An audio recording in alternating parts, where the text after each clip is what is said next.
Good morning. Welcome into Monday. I'm Kim St. Ange, filling in once again for Marc Cox, who, by the way, will return tomorrow after he spent some time with family on a nice vacation, which we're happy he was able to do. So joining me this morning one last time, Scott Jagow, Ethan Bright, and Sue Thomas. Guys, how are you? Good morning.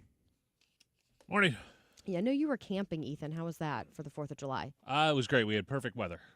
You know, gosh, we're so blessed to be able to have the weather that we did, because I just keep watching all the headlines that are coming out of Texas right now, and it just breaks my heart. I don't know if it's because I'm pregnant and I'm extra hormonal. I don't know what it is, but it's really hard to read some of these headlines and read the stories about some of these young kids who are, 6, 7, 8, 9 years old, who no doubt are going to be traumatized because of what they've witnessed, the survival stories. I mean, of course, you have the heroism stories that you love to see, where after something so catastrophic, the community comes together. But this morning, as I was waking up, the first thing I did was to see what the death toll had increased to, because I sadly knew it would from last night before I went to bed. Mm-hmm. They're now saying at least 82 people have died, and I mean, there's still dozens missing. Including about 10 kids from that Camp Mystic, that Christian girls camp in Kerrville, Texas. This, by the way, all happening in Central Texas. The owner of the camp died trying to rescue the campers. Yep. A lot of, like you said, a lot of stories of heroism. Mm-hmm. It's, we had the North Carolina flooding not that long ago. We have the California wildfires not that long ago. It's a lot to deal with as an American and a human being.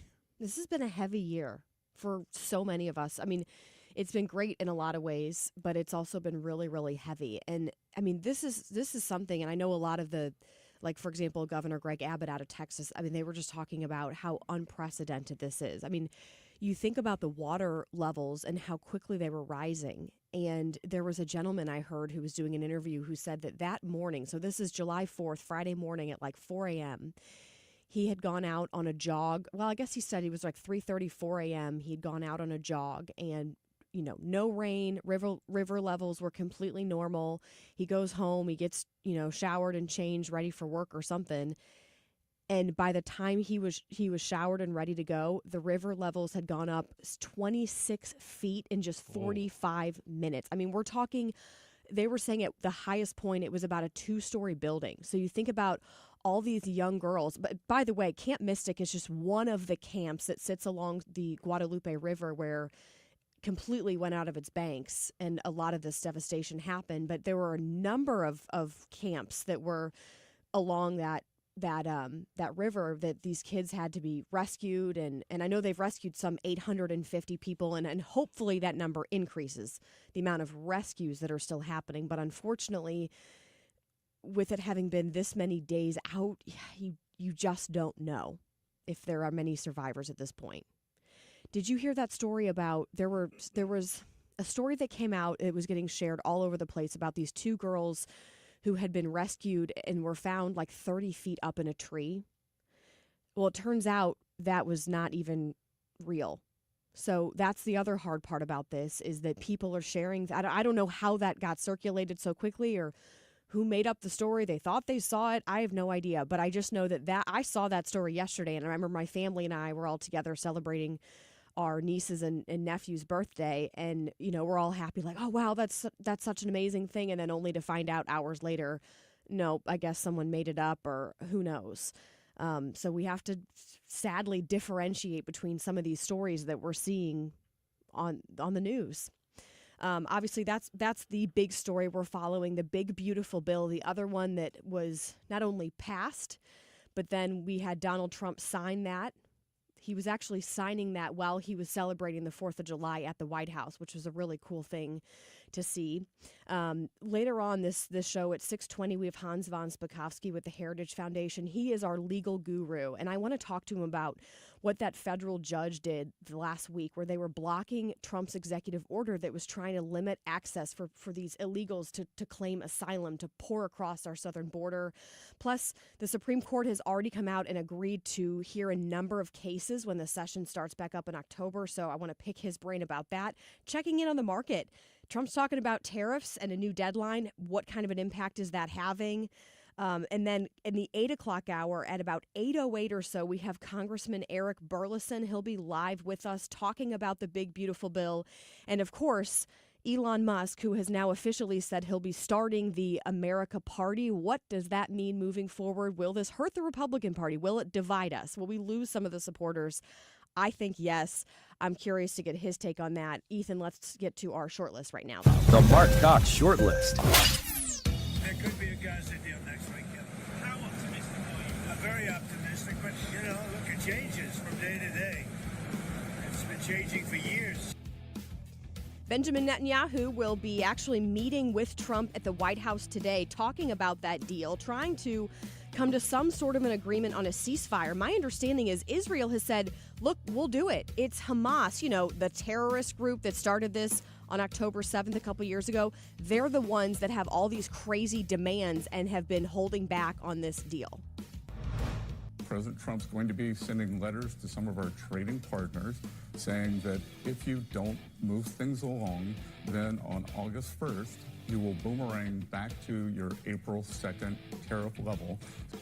I love this idea. That right there, Treasury Secretary Scott Bessent talking on CNN about what they're saying is going to be about 12 to 15 letters that are going out today to some of these trade partners saying, hey, you better make a deal, and if you don't, you're going to feel it come August. American citizens have the constitutional right and the God-given right to all the information they can gather about matters that affect them.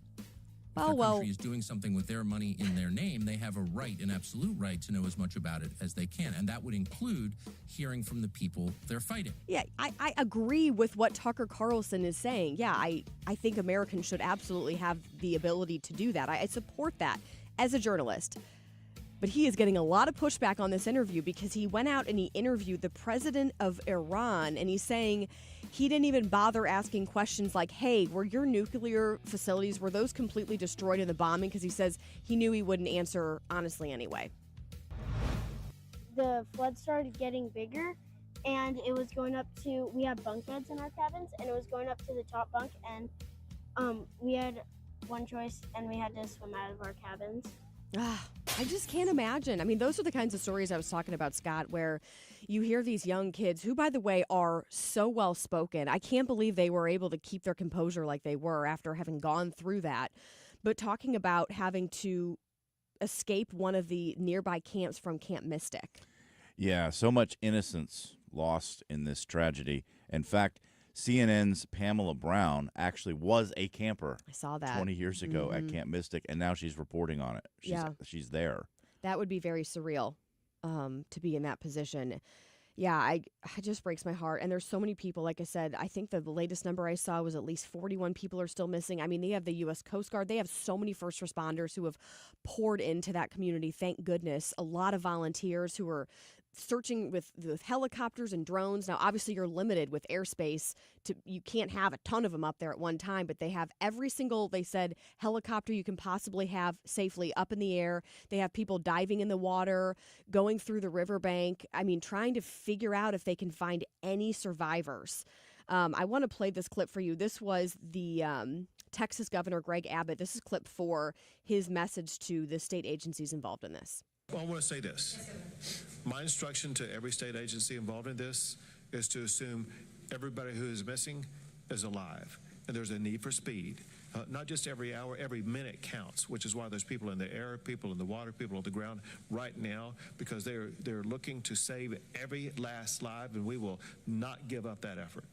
Yeah, I agree. You can't just say, well, they're probably gone at this point, even though, sadly, it might be a recovery effort now, days out from when this happened. And by the way, they're still expecting more rain, and that's a concern.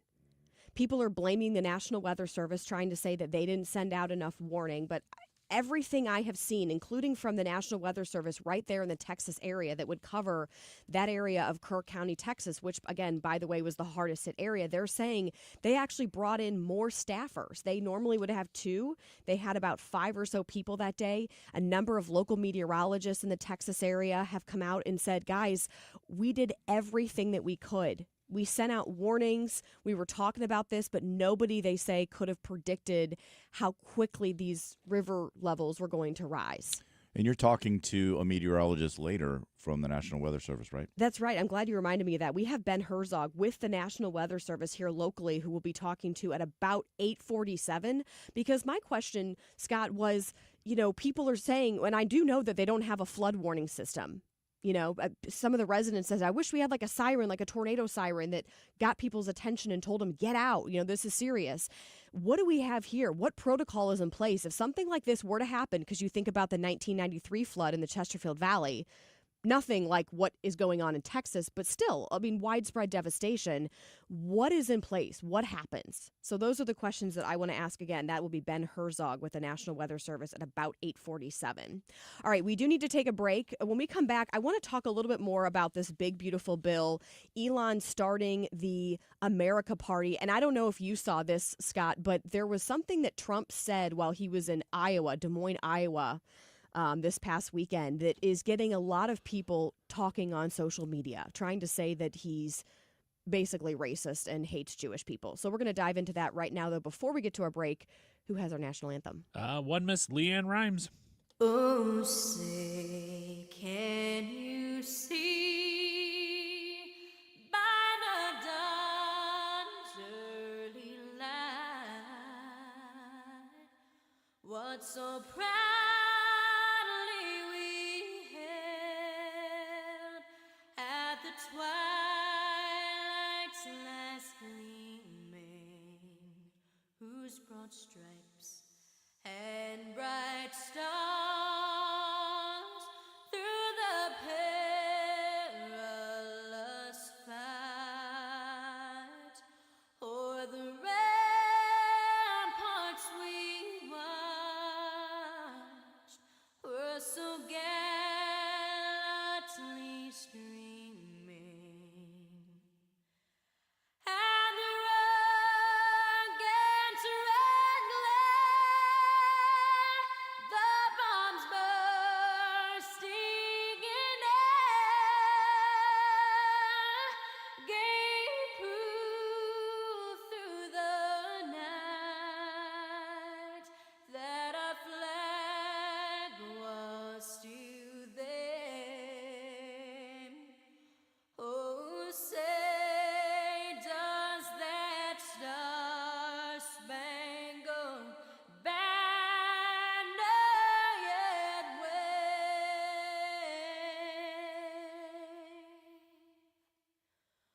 o'er the land of the free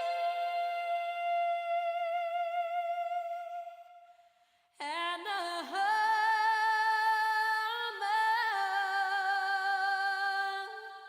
of the brave? Traffic from the 97.1 FM Talk Traffic Center. Well, good morning to you. We're back at it. Now, we've got some signal issues this morning. We've got the signals on red flash at the ramp from eastbound 6440 to Spadey, at 141 at 64, the ramp from northbound 141 to Clayton Road. So just watch out. It's early enough that these aren't causing any delays. There was some police activity, Lucas and Hunt, on that ramp near 70. So if you see some flashing lights over there. But for the most part, it's quiet, and we look good on the roads. And that's the interstates on both the Missouri and the Illinois side. This report brought to you by Siding Express. Transform your home with the beauty and durability of James Hardie Siding. At Siding Express, they specialize in James Hardie siding installation. Visit sidingexpress.com today to schedule a free consultation. That's sidingexpress.com. I'm Sue Thomas with traffic on 97.1 FM Talk. Well, when you walk into Lit Cigar Lounge in St. Louis, you're going to feel at home. It is comfortable, it's luxurious at the same time, and it's a great place to meet friends or go for a date night and listen to live music on the weekends. It's what they do. I walked into Lit the other day, ran into some friends I hadn't seen in a while because they had never been there, and they heard me talking about it on the radio, and I love the fact that they showed up to check it out. They've got a fantastic ventilation system. Brian spent a lot of money on that, and it's very comfortable in there if you're a non-smoker. If you love to smoke cigars, they've got a lot of premium hand-rolled cigars from the finest cigar makers around the world. an extensive collection of bourbons and whiskeys and craft cocktails, and you can even get your own private locker if you want. But again, live music every Friday night. This is a family-owned and operated business, and you're going to love it right there in the district in Chesterfield. Check them out online, and I'll see you down there. LitSTL.com. 97.1 FM Talk is proud to support the first ever Brendan Donovan charity clay shoot happening Thursday, August 7th at Strathelman Farms Club in Weldon Spring. Join Cardinals standout Brendan Donovan, teammates, and local celebs for a day of clay shooting and community, all to benefit Team Red, White, and Blue and their mission to support veterans' health and wellness. Don't wait. Sponsorships and shooter spots are going fast. Visit teamrwb.org/Donovan now to sign up. Show your support and make a difference for those who've served. 97.1 FM Talk, backing our veterans every step of the way. Major League Baseball realized they needed new rules to help grow and speed up the game. Your retirement strategy may also need updating to keep up with potential tax law changes, Social Security, or whatever curveball Uncle Sam throws your way. Call Ricken Financial for an initial no-cost portfolio x-ray. 314-207-6211. That's 314-207-6211 or online at rickenfinancial.com. Investment advisory products and services made available through Impact Partnership Wealth, LLC, IPW, a registered investment advisor. He's not from the government, but he is here to help. The Marc Cox Morning Show.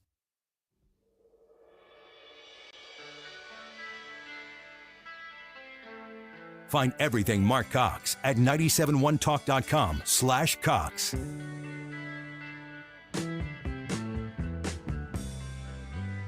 This bill will fuel massive economic growth and lift up the hardworking citizens who make this country run. The factory workers, farmers, mechanics, waiters, waitresses, police officers, firefighters, coal miners. Coal is back. Beautiful. I said you can't use the word coal unless you precede it by saying clean, beautiful coal. China's right now building 68 coal generating plants, and we're putting up wind. It doesn't work, I will tell you. Aside from ruining our fields and our valleys and killing all the birds and being very weak and very expensive, all made in China. I noticed something, that with all of the windmills that China sends us, where we waste our money because it's the most expensive energy, I see that, they make about 95% of them, the wind turbines. I have never seen a wind farm in China.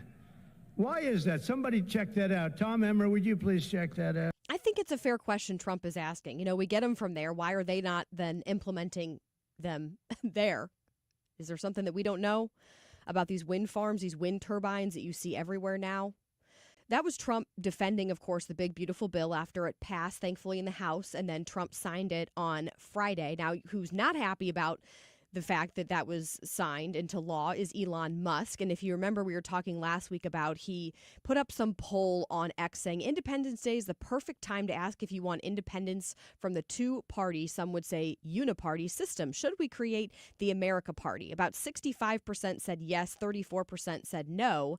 And then he said later, by a factor of 2-1, you want a new political party and you shall have it. He said, today the America Party is formed to give you back your freedom. To me, this is going to divide the Republican Party. I mean, of course, you would have some people, and he would argue, it'll pull votes away from the Democratic Party, the people who are sick and tired of the far left progressives, and they want someone who's more moderate. But it's also going to pull people away from the Republican Party and split votes. Yes, that's the potential for that. But there already is a third party in the United States, and that is people who don't vote unless it's November of a presidential election year. True. And that group is huge. The third parties don't do well. People have tried to start these, and they don't generate enough interest. They do not. The don't. last one that did well was Ross Perot's Reform Party in the 90s, and he got 19% of the vote. Exactly. But to your point, can we please just show up and vote? I'm tired of people who complain and moan about everything, and then they do nothing to actually change it, and they just never show up to vote. I mentioned to Scott, I don't know if you were following this, but Trump was in Des Moines talking about, he was kind of kicking off the America 250, which is from now until next year to celebrate next year's 4th of July celebration. But he had said this word, and I will be totally honest with you guys, I'm not super familiar with this, Shylock. And people are very angry about it and said that Trump clearly is anti-Semitic. And I wanted to play, I don't know if I'm going to play this whole clip because of time, Ethan, but let's start with clip 5 because this is a Jewish Republican congressman out of Tennessee on CNN reacting to this. I want to ask you about something that President Trump said last night. He was in Iowa taking a bit of a victory lap on this bill, trying to sell it. He used the word Shylock when he was describing unscrupulous lenders, which is widely known as an anti-Semitic reference to the Jewish villain in Shakespeare's Merchant of Venice. He says, when he was questioned about this, quote, he's never heard it that way. What do you think? Well, until you said that people were offended, I was not offended. And until you said that, I wouldn't. We've got to condemn anti-Semitism. We see it rampant across the nation. We've certainly seen it accentuated since October the 7th of 2023 across the country and in Washington. We'll call it out wherever we see it. Okay, yeah, that's really all we needed to hear. He's basically saying, look, I'm not offended. You know, it doesn't mean that he could never say something that was anti-Semitic, but this is a guy who has one of the best relationships with Israel of any president that I can think of in recent history. I don't think this guy would have come out there and used some anti-Semitic slur intentionally. No, I think he probably will, going forward, use a term like loan shark instead of Shylock. I don't think you probably shouldn't use it, but I don't think he meant to hurt. Clearly, he did not mean to offend people. Everyone just wants to find something to be angry about. We're back with Scott in the Spot. Cash for clunkers is back. Overhead Door Company of St. Louis is paying cash for your clunkers right now. Marc Cox here for my friends at the Overhead Door Company, the original, the one with the red ribbon. Here's what they're offering you right now. They will haul away your old garage door, give you instant credit toward the new insulated door you're going to get that's going to improve the curb appeal and the beauty and the security of your home. That's $200 for the first garage door, $100 for each additional door. So you might get $300 credit. They'll also, of course, take away the old door. It is cash for clunkers right now at Overhead Door Company of St. Louis at convenient, free in-home estimates at all times. And if your door is not working, by the way, the Overhead Door Company of St. Louis provides same-day service. You can depend on them so that you won't be stuck in or outside of your garage. Call them at 314-781-5200. That's 781-5200. Or overheaddoorsstlouis.com. Ready for instant curb appeal that comes with a 25-year transferable warranty? Call Rhino Shield today.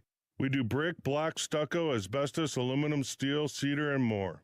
Over the past 20 years, we've done thousands of homes, businesses, churches, schools, condos, parking garages, large metal buildings, and strip malls, from Champaign to the Lake of the Ozarks. We do flat and sloped metal roofs to extend their lives, too. Proud to be veteran-owned and manufactured in the good old USA, so we're tariff-free. We're exceeding expectations every day. Evaluations are free. A-plus rated with the BBB and a lot of 5-star Google reviews. Call 877-25-RHINO, 877-25-RHINO, or 877-25rhino.com. See what we did there? Genius. Tell them, ladies. Don't paint, don't Rhino, go Rhino Shield. Never paint your house again. Rhino Shield. I'm Stuart Varney, and this is the Fox Business Report. Investors are back to work today after the long holiday weekend. Tomorrow, the Small Business Optimism Index is released. Wednesday, we'll find out what the Federal Reserve was thinking at its May meeting. Marc Tepper of Strategic Wealth Partners says though the June employment report was stronger than expected, there are signs that continued high interest rates are taking a toll on employment. The fact that private sector hiring was weak, according to this report, and definitely weak, according to the ADP report, that is a bit concerning to me. And what that means is that small businesses are unable to go and access capital because rates are too high. Earnings season kicks in this week. Delta, ConAgra, and Levi Strauss all report on Thursday. That's your Fox Business Report. I'm Jenny Coselda, invested in you. Sponsored by AxeCap Ventures. America, listen up. Gold prices are breaking records. With inflation raging and central banks hoarding, every American should own gold. And like President Trump said, whoever holds the gold makes the rules. AxeCap Ventures owns one of Nevada's largest undeveloped gold deposits and trades for pennies on the dollar. This could be your way to ride the gold boom. AxeCap trades under GARLF on the OTC. Visit axecapventures.ca today. Traffic from the 97.1 FM Talk Traffic Center. We are off to a quiet start on the roads this morning. We've had some traffic signal issues. Ramp from eastbound 6440 to Spady, northbound 141, the ramp to Clayton Road, 141 at 64. All of those signals have been on red flash this morning. And on the Illinois side, we look fine. It's really quiet over there. Quiet on the Missouri side as well, as far as the interstates go. So if you are headed out, it should be okay. I'm Sue Thomas with traffic on 97.1 FM Talk. This report is sponsored by McKelvey Homes. Hi, I'm Jim Brennan at McKelvey Homes. Have you always wished for a brand new home in an established neighborhood? Select one of our move-in ready custom homes throughout St. Louis, or we will build on your lot. Visit McKelveyhomes.com and move up to McKelvey. Ouch! Checked from behind. Man, that's gotta hurt. I'd hire Morgan & Morgan if I were them. What? Yeah, Dan, America's largest injury law firm. They serve up justice, ice, cold, law. Know what I mean? I guess. Their gloves come off when they fight for you. Okay. I'm talking a settlement slapshot. Shouldn't we be talking about the game? Yeah, Dan. Morgan & Morgan. Proud partner of the St. Louis Blues. Injured? Dial Pound Law or visit forthepeople.com for an office near you. Hey, it's Mark Reardon for Generator Supercenter of St. Louis. And you know, your home is your sanctuary. You need to take the first step to peace of mind with a free estimate on a Generac home standby generator from the #1 Generac generator dealer in the country, Generator Supercenter. We learned the hard way here in St. Louis during the tornado recently that power can be knocked out. But even outside of that, what if the power grid fails and it's 100 degrees here in St. Louis? You don't want to be that person. Get with Generator Supercenter of St. Louis today. Generator Supercenter of St. Louis.com. Tell them that we sent you along. Renewal by Andersen is the #1 window and door brand for customer service. Schedule your free inspection today. Just dial pound 250 on your phone and say the keyword Windows. That's pound 250 keyword Windows, or head to rbastl.com. We all have someone we love, like the favorite lyric in our favorite song. You can't imagine life without them. So tell them today, I love you. Get screened. It could help save their life. Visit cancer.org/getscreened to learn more. Fully awake, never woke. The Marc Cox Morning Show. Not Kim on a whim, but Scott on the spot. I want to talk a little more about this America Party that Elon Musk is proposing to, well, he's actually started it, he says. I think it is interesting. Third parties traditionally have not succeeded in the United States. Independent candidates have not succeeded in the United States. But President Trump yesterday said it was ridiculous that Elon was rolling out a third party. And I disagree with him on that. I don't think it's ridiculous. It doesn't necessarily mean it's going to work. It probably won't. But I don't think it's ridiculous because we're in a situation right now where we have extreme candidates who are winning in the primaries. And there's a little bit of discontent among a large percentage of the voting public who actually doesn't vote. That's the problem. People aren't voting in the primaries. They wait till the general election, then they weigh in. But the candidates who win the primaries are a little bit farther right or left than we've had in recent decades. And this, I think, is part of the problem with how divided the country is right now. We don't have many centrist candidates anymore. Everyone's either very far left or very far right. We've had it here in St. Louis, the progressive movement kind of taking over. And finally, voters did go to the polls when Tashara Jones was up for re-election against Kara Spencer, and they said, "Nuh-uh, we're not having this anymore." Thank goodness. Absolutely. But on a national level, it's still happening. And whatever Elon Musk is going to make his message, I don't know, common sense. The Doge thing did not go well. And obviously, Musk and Trump have had a huge falling out in the last few months. When you say the Doge thing didn't go well, what do you specifically mean? I mean, the response to it nationally has been, very significant, and the idea of it was popular. That was popular.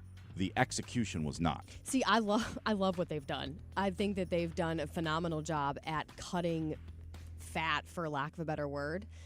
You think about all these. I know it was controversial. There's no doubt it was controversial, and it will continue to be controversial because just because Elon's no longer part of it doesn't mean that there aren't still a bunch of people who are trying to figure out ways we can cut unnecessary spending. But you think about some of the stuff that they came out with. Let's just talk about USAID.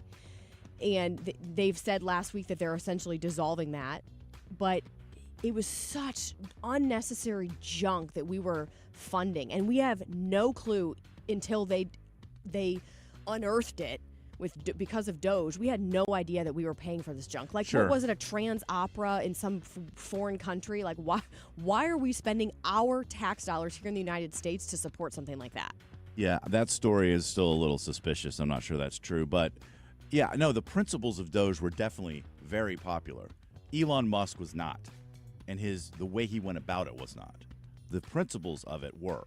But I'm saying Elon turned out not to know how to go about it in a way that, President Trump has shown to be able to do, so that, people accept. And Trump immediately started snapping back at him. He's like, whoa, how are you going about this?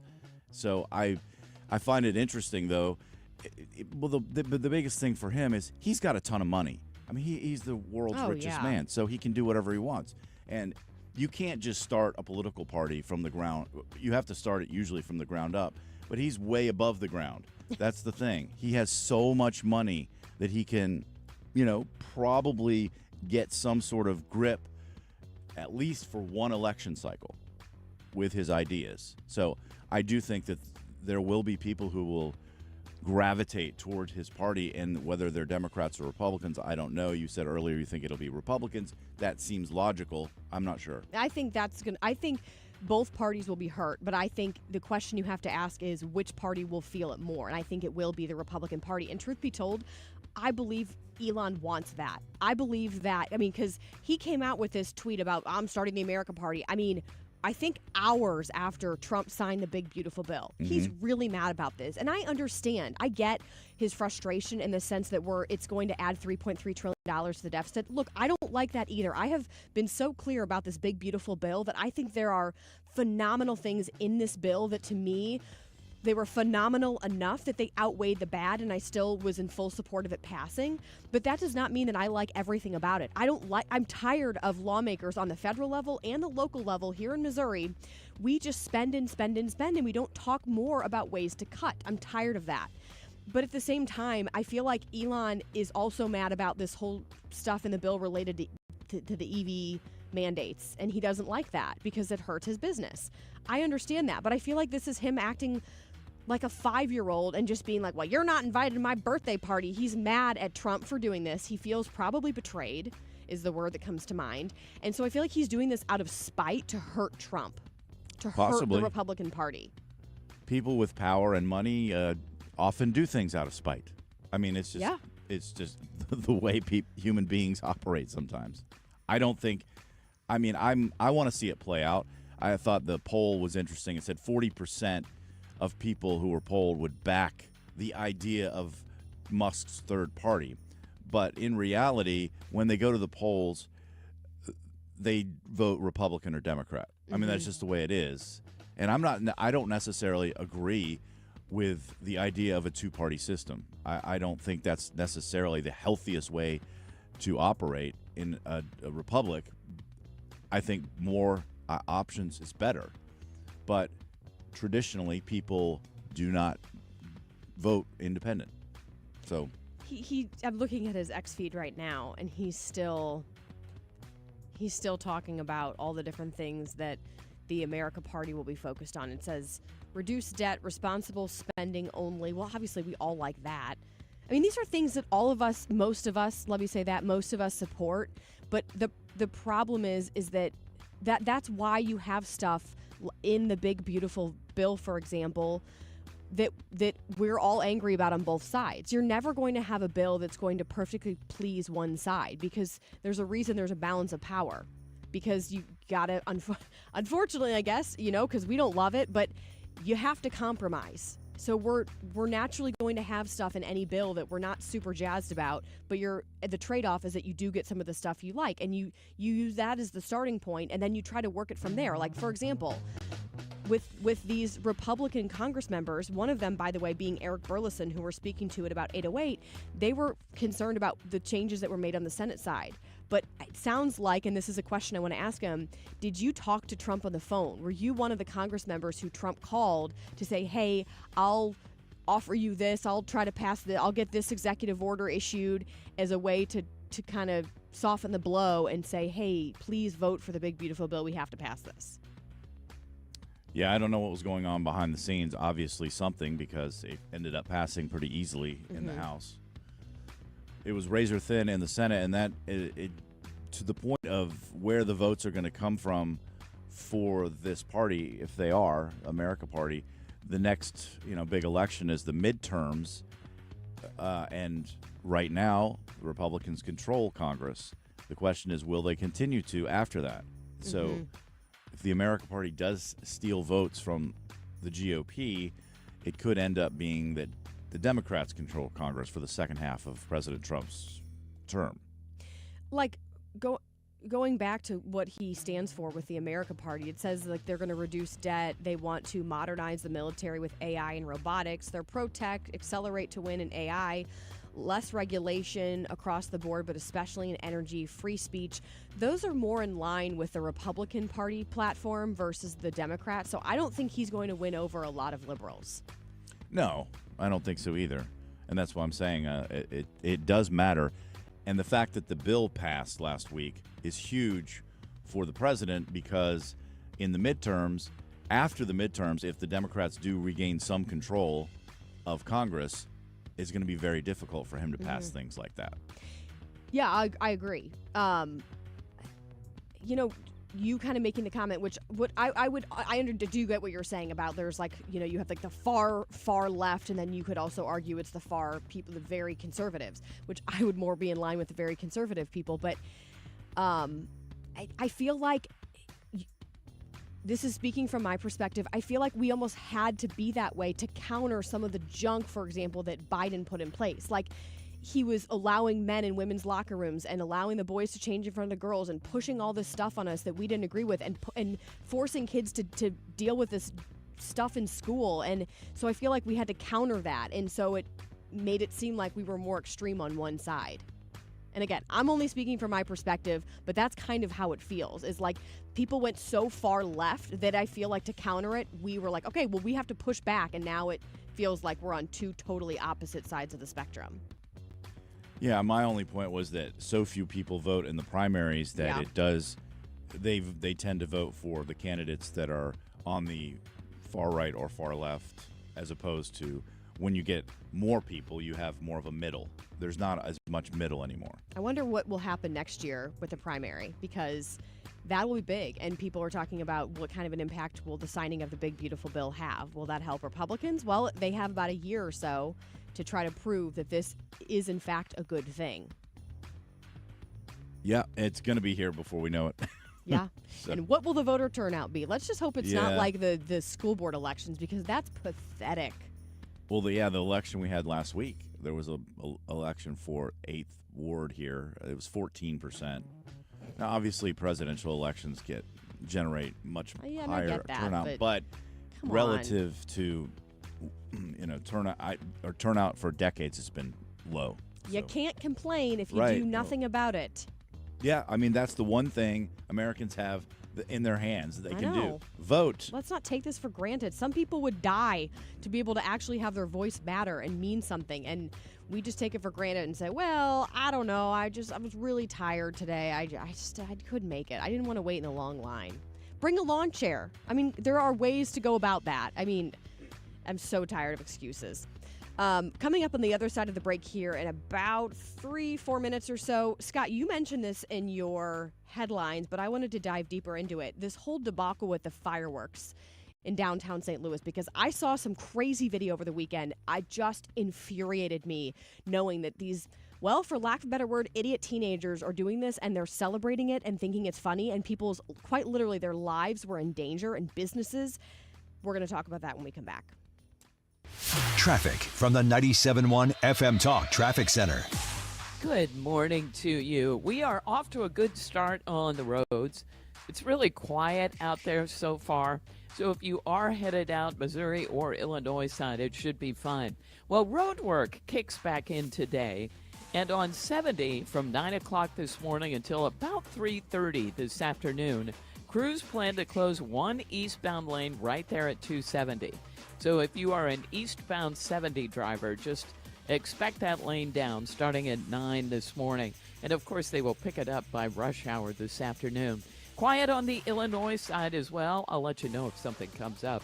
I'm Sue Thomas with traffic on 97.1 FM Talk. All right. I know with the certainly the spring weather we had, you were opening your windows and closing them and maybe doing a little bit of spring cleaning and cleaning them. And you may have noticed that a seal is broken or they're just not quite as tight as they used to be because windows wear out. And when it's time for new windows, I want you to go to Window World. Here's the phone number, 314-993-1800. They're going to come to you. They're going to show you what they've got. They're not pushy. They'd love to do business with you, but they know that you're starting out with the best for less, right? They're great windows. They're at a great price. Watch out for all those gimmicks that are out there. They've also got 18 to 36 months, 0% financing in a high-interest credit card environment. That is a fantastic offer. You can take advantage of it. Get new windows now. Take your time paying for it. Be sure and check them out online. Tell them Marc Cox sent you, please. It is windowworldstl.com. If you owe the IRS, you have a legal issue, and you need the Lance Drury Law Firm. We'll protect your rights. Log on at lancedrurylaw.com or call us toll-free at 888-367-6512. Speeding while driving gives you less time to react. Another car could turn out in front of you. A pedestrian could be walking their dog. Follow the speed limit to keep them safe. Speeding catches up with you. Paid for by NHTSA. This summer, while you stay cool, our first responders stay on the front lines. The St. Louis First Responder Canteen is there to keep them hydrated and supported. Find out how you can help by visiting 971talk.com/talkinaction. A strong mind and a legislative body. The Marc Cox Morning Show. The Marc Cox Morning Show, on the air and streaming at 971talk.com. Well, despite multiple warnings from St. Louis officials, the fire department, the police chief saying, hey, just so you know, you can't legally shoot off fireworks in the city of St. Louis. Of course, we knew that would not happen, and especially with kids. And they even said, hey, you know what? You are found shooting off fireworks in the city of St. Louis and you're underage. We're going to take you into custody. Your parents, when they pick you up, they're going to be cited. I supported that, as they should be. You should know where your 12-year-old child is. Listen to the police chief, Robert Tracy, talking about a scenario that happened that just blows my mind. We had one parent that came down, took the summons, grabbed their child, and then drove them right back up here, dropped them off, let them go out with fireworks, and then we rearrested them again. I don't know about you, but that is not the way we should be supervising our children. Exactly. That's just sad. Can you believe And you wonder what's wrong mom with the city. You wonder what's wrong with it. drops them back off? Oh, my gosh. So there's this page I used to follow when I was reporting for KMOV. It's called Keeping Up with St. Louis. And I used to get story ideas from there. And oh my gosh, I still, for whatever reason, am part of this group. Are you part of this group, Scott? What is it? It's called Keeping Up with St. Louis. No. Okay. They posted some ridiculous videos of oh my God, they were calling it 4th of July in St. Louis, World War III. They're shooting off fireworks at cars, like literally at a car. Then there's another video where you have some guy I'm guessing he's a teenager, and they're driving downtown. I can't tell which street it is, but it's a main area in downtown. And they're hanging out of the window of the car while another guy's chasing them, and they're shooting fireworks basically at each other, and they're shooting them at businesses and other cars. And it looks like at one point that there was another car that was like peeling out of the area because some idiot had just lit off a firework. And I can't really tell because it's dark. And anyway, I don't know if it was a family in that vehicle, because remember, you had, I don't know how many thousands of people went downtown for the actual official city 4th of July celebration with Gavin DeGraw and Russell Dickerson? Mm-hmm. But you have people who were probably driving around there with their kids, and you have these teenagers who shouldn't have even been out there in the first place, and they're acting like that and shooting off fireworks at other cars. It just infuriates me that not only was this going on, but that these, I keep saying idiots. I'm sorry. That's the only word that comes to my mind to call them, is just so disrespectful that it's celebrating this. They think it's hilarious. I mean, how stupid are you to do it in the first place? But then on top of that, you're posting about it. Hey, just so you know, I was the one who set off all the fireworks, and I was shooting them at businesses and cars and, people who were walking downtown that night. So the videos are being shot by people who are doing this? Yeah, it's this one guy. I don't even know how you say his name, but it's this one guy who, I don't know if he's the moderator of the page, but he's the main poster. I'm assuming this is the moderator. Yeah, I would love to understand what's behind all this. Like, what is it that leads to this? What is it happening at home that leads to this? Because I'm glad that the police department is citing the parents. Mm-hmm. I don't know if that's going to do anything, but at least there's some effort going on. But I just wonder what happens at home. And then I watch my car getting broken into a dozen times, and I'm pretty sure most of it's teenagers. And then the businesses that get broken into in neighborhoods around downtown, bars and restaurants and stuff that have been broken into and get nothing. I mean, most of them are young teenagers. St. Louis County, the same issue. It's not just the city. St. Louis County has the same problem. Most of the crime, the petty crimes, are being perpetrated by kids who are 13, 14, 15 years old. Who are carjacking people. Yeah. With stolen guns that they're probably finding in cars they break into the day before. Exactly what they're looking for, right. Yeah. So they arrested 60 people, 45 juveniles. They're citing parents. It's a step in the right direction. I guess I applaud the effort. I mean, it's something that they're doing. I don't think it's going to be enough, which is exactly what you said. Jane Duker said, I'm being told by officers that while this 4th of July was not as violent as last year, it was nonetheless complete chaos and anarchy on the streets.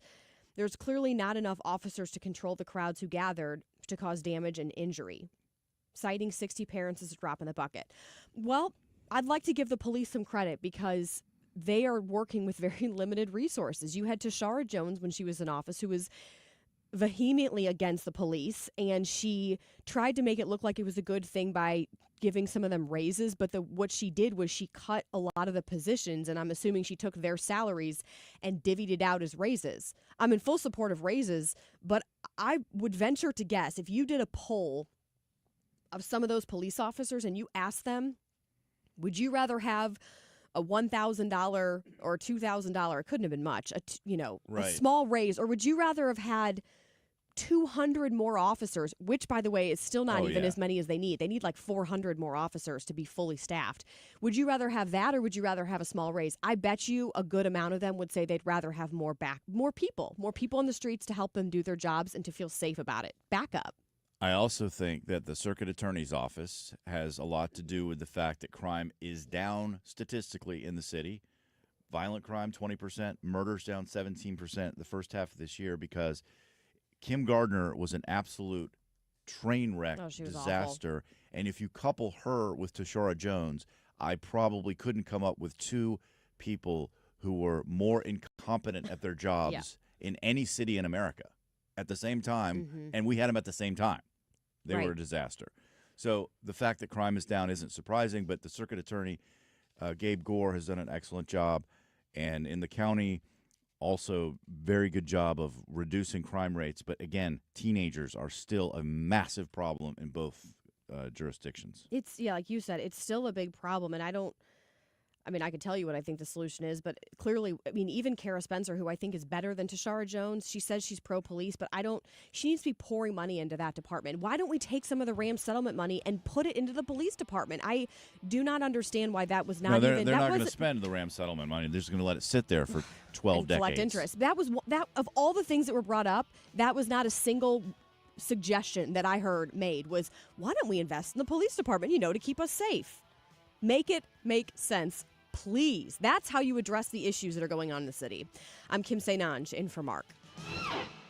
It's happened to probably all of us at some point. You're walking down the sidewalk and all of a sudden you trip and you don't know why, and you look back and the concrete is not level. One piece of the sidewalk is higher than the rest. Maybe soil has eroded and part of it has dropped down.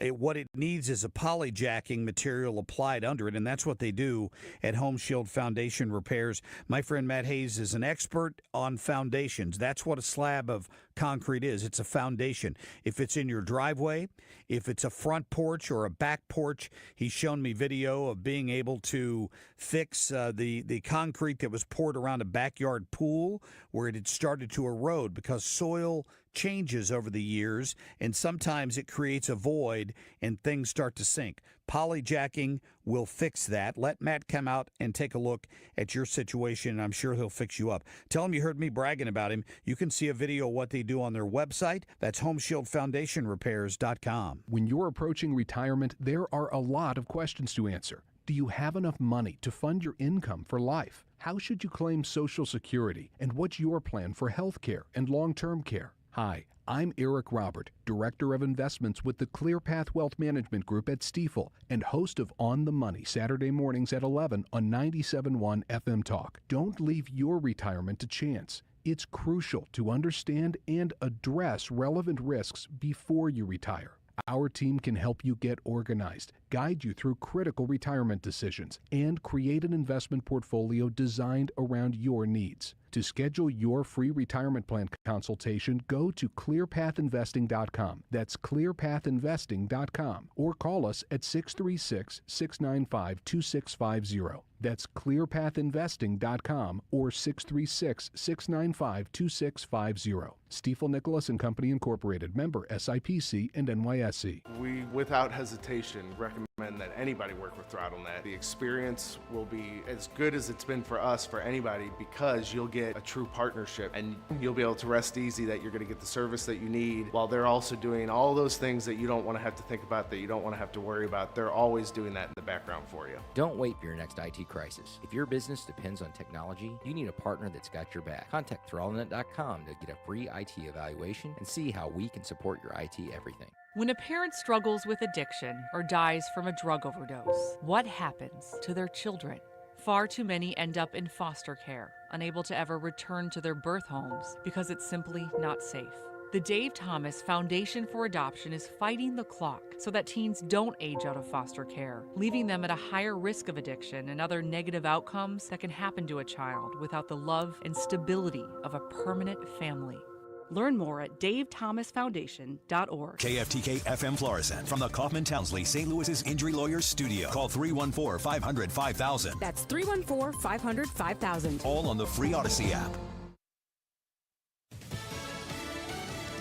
Let's do another 10%.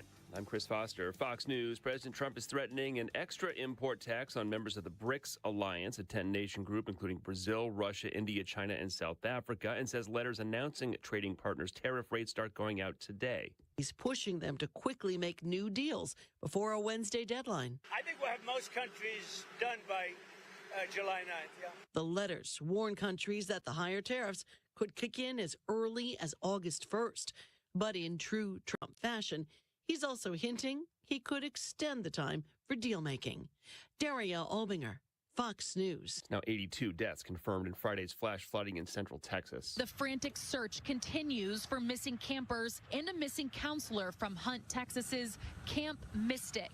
Fox 4 confirmed Camp Mystic director Dick Eastland died trying to save girls from the raging Guadalupe River. While on scene, men tell Fox 4 they were looking along the riverbank for their missing grandmother. But Sunday afternoon, storms made the recovery efforts more difficult. Rainfall triggered a new flash flood warning. People in Hunt told to get to higher ground. That's Peyton Yeager with Fox 4 Dallas. There's also flooding in North Carolina from a storm yesterday. The remnants of Tropical Depression Chantal is forecast to move into the mid-Atlantic states with heavy rain along its path northward. Strong to severe thunderstorms expected for the northern and central high plains today, while the heat ramps up over the northwest and the desert southwest. Fox meteorologist Janice Dean. Russia and Ukraine trade drone strikes. More than 20 people were wounded by a Russian drone attack on Kharkiv in eastern Ukraine, 3 of them children, in a drone strike that damaged apartments and a kindergarten. Russia also targeted the northeastern Sumy region and the capital Kyiv. Russian authorities claim to have intercepted 8 Ukrainian drones headed for Moscow. It's Jonathan Savage. America's listening to Fox News. Hey, it's Mike Rowe, and if you want to do business with a company that actually stands for something, switch to Pure Talk. I did. Sure, I appreciate being on America's most dependable 5G network with unlimited talk and text for just $20 a month. But what I really appreciate is Pure Talk's commitment to our military and to our skilled workforce. That matters to me. Save 50% off your first month when you dial pound 250 and say keyword Mike Rowe. Pure Talk, a wireless company that actually stands for something. Millions of Americans take medicine like Ozempic and Zepbound. Many of them are overpaying by thousands of dollars a year. These GLP-1 medications for diabetes, weight loss, and more may not always be covered by your insurance, but GoodRx can help. GoodRx helps you save every month on prescriptions at over 70,000 pharmacies nationwide. Best of all, it's free to use. Check GoodRx to save on GLP-1s. Just go to GoodRx.com/GLP. That's GoodRx.com/GLP. GoodRx is not insurance but can be used instead of insurance, including Medicare and other federal and state-funded programs. Good morning. It is 6:03 at 97.1 FM Talk. I'm Scott Jagow. Maybe a thunderstorm later on. Highs around 90 in the region. Dave Murray has the forecast just ahead. Right now it's 74. A few strong thunderstorms caused wind damage, flash flooding, and power outages yesterday in the St. Louis area. A power pole blew down in St. Charles County. Some trees and large limbs as well. In Lebanon, Illinois, some roads were impassable due to flooding. 6 people injured when a fireworks display went off prematurely. This was in Leadwood, Missouri, about an hour south of St. Louis. The display was a privately funded show for a local park. One of the injuries was serious. A woman trying to run fell and hit her head. Funeral arrangements are set for a longtime St. Louis firefighter. Lee Krause suffered a medical emergency while on duty and died July 1st. There's a visitation tomorrow at the Hoffmeister Colonial Mortuary and a service there Wednesday, followed by a procession. Connections in Missouri to the Camp Mystic flooding incident in Texas. State Representative Brad Criss says his cousin Millie survived by floating on a mattress for hours, and then rescuers brought her to safety and her father picked her up. Stats from the first half of the year show crime continues to fall in the city of St. Louis. Through the first 6 months, violent crime down 20%, murders dropped 17%. A police spokesman says the relationship with the circuit attorney's office has helped do that. It is 6:04, 97.1 FM Talk. In sports, the Cardinals went back to not scoring yesterday. After a rain delay in Chicago, they were blanked 11-0 by the Cubs. That was the third game of the series, so the Cubs take it 2-1. The Cards get a day off today, but they are staying home before the All-Star break, hosting the Nationals, then the Braves. The All-Star game is actually a week from Tuesday in Atlanta. And the Cardinals will have one representative on this year's National League team. That is utility player Brendan Donovan. It is his first time as an All-Star. The U.S. men's national soccer team scored in the first 3 minutes yesterday, but lost 2-1 to Mexico in the Gold Cup Championship. It is the team's final competitive match until next year's World Cup, of course, being held in North America. Kansas City will be one of the host cities. And for the first time ever, there'll be 48 teams in the World Cup. It is 6:05, 97.1 FM Talk. Traffic from the 97.1 FM Talk Traffic Center. We've got light traffic out there at this hour, and that's on the Missouri and Illinois side. But road work will kick in again this morning, and at 8 o'clock on Manchester, they're going to close the right turn lanes in all directions at Baxter. That again will be Manchester at Baxter from 8 this morning until 2 this afternoon, and hopefully it won't cause delays in the meantime. And also a report this morning that the eastbound 70 express lanes are closed. 70 itself is fine, but they have shut down the express lanes. I'm Sue Thomas with traffic. This report brought to you by Point with an E Pest Control on 97.1 FM Talk. Point Pest Control is reminding you it's time to spray for mosquitoes. How can something that tiny interrupt your outside gatherings? Have Point Pest Control spray today so your next outside gathering is mosquito-free. 636-798-0023. Mention Annie to save an additional 10%. PointPestControl.com. Air Comfort Service, heating, cooling, and insulation. Weather. Kicking off the first full week of July. Plenty of sunshine on this Monday. There's a chance of a spot thunderstorm. Still warm. It's still kind of moderate humidity. 89 for the high. Tonight, partly cloudy skies, 72 for the low. On Tuesday, sunny. Just a tiny risk of a spot storm, 92 degrees. Kind of the same story on Wednesday. Full moon coming up Thursday night. This is 97.1 FM Talk. Chief Meteorologist Dave Murray. You can hear the Marc Cox Show anytime, anywhere on the free Odyssey app. That's AUDACY. Download it now to listen to 97.1 FM Talk. It's 6:07.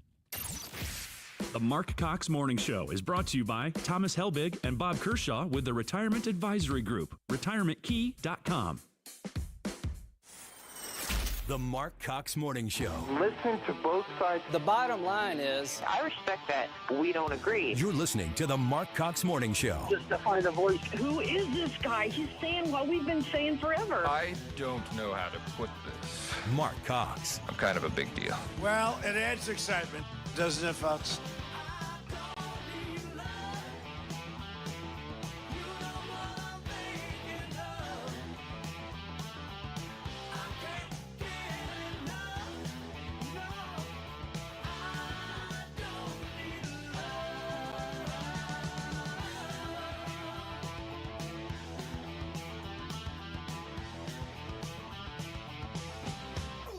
Good morning. I'm Kim St. Ange in for Mark, who returns tomorrow. We're happy to have you here joining us for the Marc Cox Morning Show. However you're watching us or listening to us this morning, we are, of course, on the radio, but then we also have you've live streaming where you can watch us on Facebook, X, Rumble, YouTube. Ethan, am I missing anything?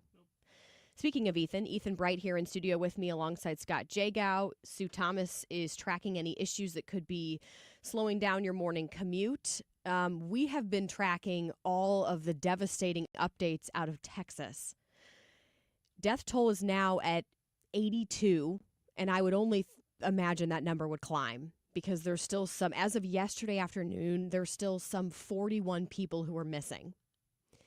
And Scott, I think we were talking earlier, I think it's 10 of the girls out of the Camp Mystic Christian camp who are missing, and then one of the counselors. Those are among the people who they're still looking for desperately. And I hate to say this. I mean, you want to hold out hope that people are still there, but gosh, I mean, this happened around 4:30 a.m. Friday morning. Yeah.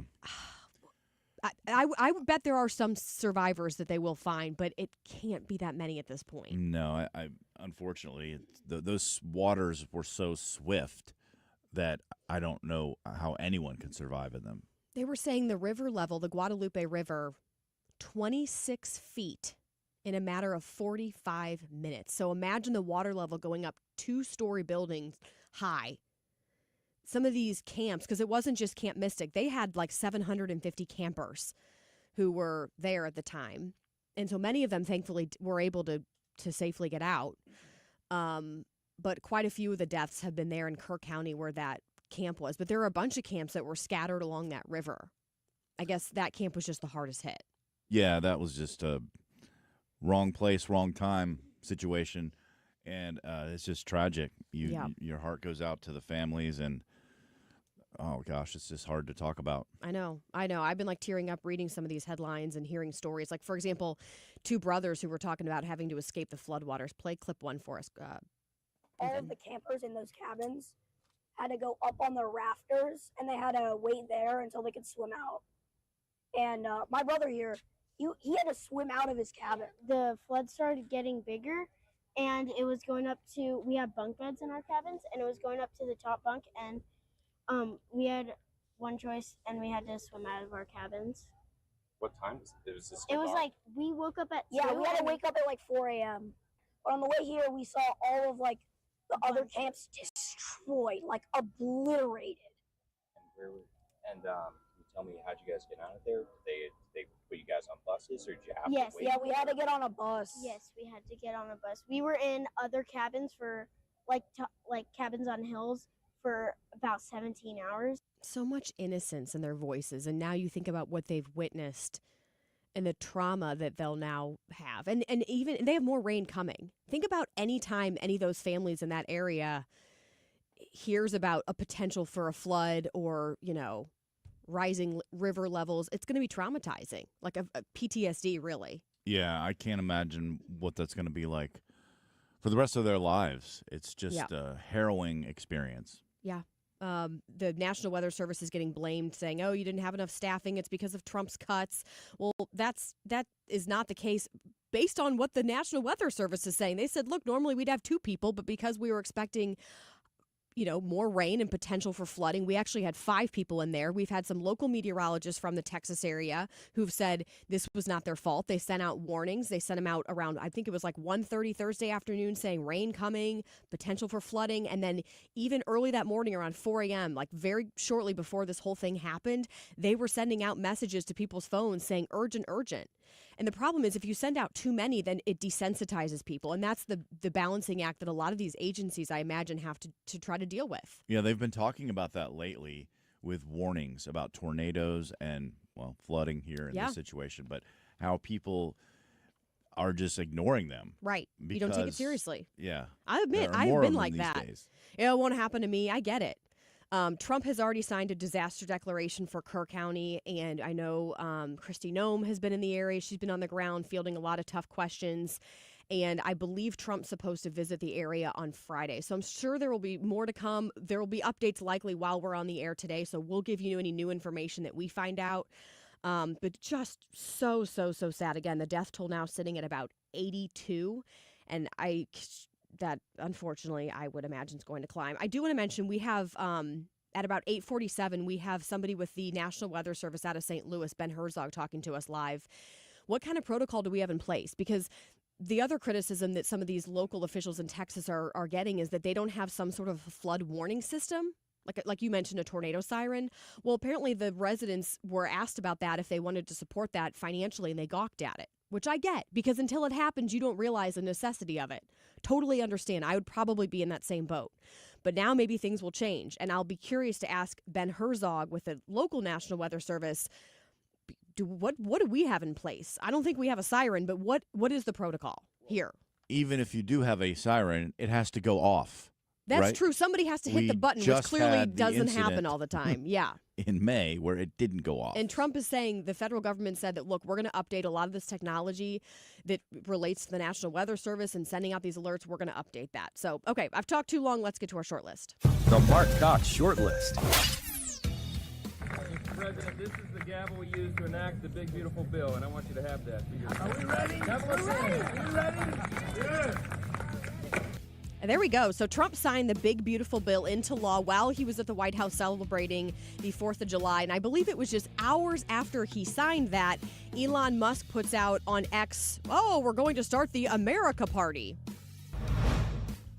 It accuses the county of not properly following state law when establishing the senior property tax freeze by allowing portions of some tax bills to still increase. The petition cites a portion of the county's website which states, quote, qualified seniors will still be required to pay any increase in debt services taxes and the blind pension fund. Well, this should get interesting. So if you were one of the thousands of people who applied for that senior property tax freeze in St. Louis County, you might be able to jump in on this class action lawsuit that was just filed. They're saying, look, Sam Page, you said even on the website, on the county website, that we would be exempt from all these taxes, and that's not exactly what's happening. There could be a Gaza deal next week. How optimistic are you? I'm very optimistic, but, look, it changes from day to day. It's been changing for years. Well, that's good news. Trump saying a Gaza deal could be coming this week. We do know that Benjamin Netanyahu will be going to the White House to meet face-to-face with Trump. Look, Israel has already said, we're down. Let's do it. Let's do the ceasefire deal. We want the hostages back. It's, the terrorist group that's impossible to negotiate with, a.k.a. Hamas, that doesn't want to agree to the terms. American citizens have the constitutional right and the God-given right to all the information they can gather about matters that affect them.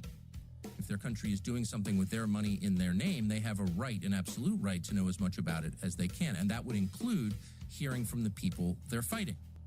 Speaking of terrorist groups, Scott, Tucker Carlson is going on. He released some video that we just played part of for you right there, and he's explaining why he made the decision to interview the president of Iran. This interview was done remotely. They obviously had to use a translator, so he said that was a challenge.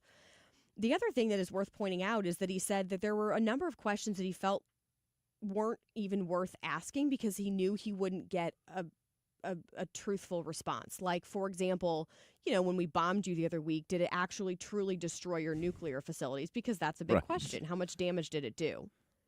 I would, and you can attest to this, I would argue, yeah, well, I would ask plenty. When I was reporting for any news station, I knew that there'd be plenty of times when they wouldn't answer truthfully, but you still ask the question to see how they're going to respond because the way they respond is very telling. Exactly. You have to ask the question. He's like, oh, well, I want to give everyone the opportunity to decide what they think about Iran and da-da-da. Well, I agree with that. But then you also have to follow through and ask the other questions and let people decide what they think about his response to that question. There's really no other point to the interview other than asking the right question. I know. That's the big $1 million question. I mean, there's other questions we want to know about, too, but that's one of them I want to hear. So Tucker's getting a lot of pushback on this. He's already kind of in deep water because of some of the comments he's made related to Israel. And, he and Candace Owens have kind of turned. And it's just been weird because I felt like they were strong conservative voices. And then all of a sudden, I don't know why, but it seems like there's been a shift in both of them. And this interview, the full interview hasn't dropped. He said it would drop within a day or two. So I imagine sometime this week. They said they had to make final edits. So it's like I don't want to listen to it, but I feel like I have to listen to it just because I'm very, very curious what he's going to say. All right, just in a few minutes, we have Hans von Spakovsky coming up with the Heritage Foundation. He's our senior legal fellow, talking about this federal judge, an Obama appointee who just blocked Trump's executive order to try to limit access to asylum. How is that even possible given what the Supreme Court just ruled last week? I want to ask him that question when we come back. Traffic from the 97.1 FM Talk Traffic Center. Good morning to you. Well, we're back at it, but we've got really light traffic out there at this hour, and that's the Missouri and Illinois sides. We really are looking good. Road work will kick back in this morning, and at 8 o'clock this morning on Olive, crews will close one lane in each direction at north and south. It's some ongoing road work in that area. But, of course, they will do that just in the middle of the day. Right now, we look great on northbound 55 from down south end to downtown. The eastbound 70 express lanes are closed, but 70 itself is open, and things are looking good through there. I'm Sue Thomas with traffic on 97.1 FM Talk. Sponsored by Gloria Lou with your home sold guaranteed realty 314-325-6888. Need to sell your home and you want the most money? The name to remember is Gloria Lou. Yes, Gloria Lou with your home sold guaranteed realty at 314-325-6888 and start packing. Are your windows drafty, outdated, or hard to open? Choose Infinity from Marvin Windows. Crafted from durable fiberglass for superior energy efficiency, beauty, and performance. At Lakeside Renovation and Design, we specialize in custom-fit professional window installations that transform your home. Plus, with our lifetime workmanship warranty, you'll have peace of mind for years to come. Call Lakeside today or visit windowsbylakeside.com to schedule your free window consultation. Replace with confidence. Choose Infinity from Marvin. 97.1 FM Talk is proud to support the first ever Brendan Donovan Charity Clay Shoot happening Thursday, August 7th at Strathelman Farms Club in Weldon Spring. Join Cardinals standout Brendan Donovan, teammates, and local celebs for a day of clay shooting and community, all to benefit Team Red, White, and Blue and their mission to support veterans' health and wellness. Don't wait. Sponsorships and shooter sponsor going fast. Visit teamrwb.org/Donovan now to sign up. Show your support and make a difference for those who've served. 97.1 FM Talk, backing our veterans every step of the way. Why do the national tax resolution firms need the tiny fine print at the bottom of all their TV ads? Hi, this is Lance Story with the Lance Story Law Firm. You don't hear fast-talking disclaimers in our ads because the claims we make are 100% transparent. The Lance Story Law Firm primarily focuses on one thing, IRS problems, and we're regulated by the Bar Association, and we have a AAA rating with the Better Business Bureau. IRS issues are serious legal issues. The Lance Story Law Firm has helped thousands of clients navigate the best resolution plans, and we tell you up front exactly how much it'll cost. Tax resolution law is all we do. So before you send money to some out-of-town, high-pressure salesperson, give us a call at the Land Story Law Firm, located right here in St. Louis. Call today to schedule your free consultation with me, 314-260-6120, or visit lance.drurylaw.com. The choice of a lawyer is an important decision and should not be based solely upon advertisements. Your political sixth sense. This is the Marc Cox Morning Show.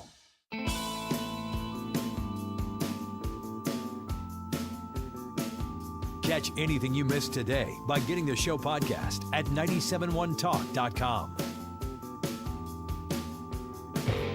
Hans von Spakovsky, the former emperor of the Austro-Hungarian Empire. All right, Hans von Spakovsky, our senior legal fellow there at the Heritage Foundation, joining us right now. Hans, good morning to you.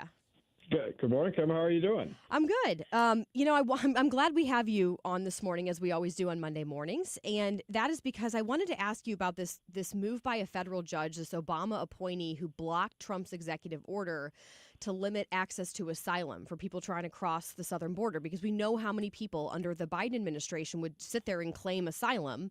And it was getting completely out of hand. But how can that federal judge make that kind of a ruling given what the Supreme Court just ruled last week?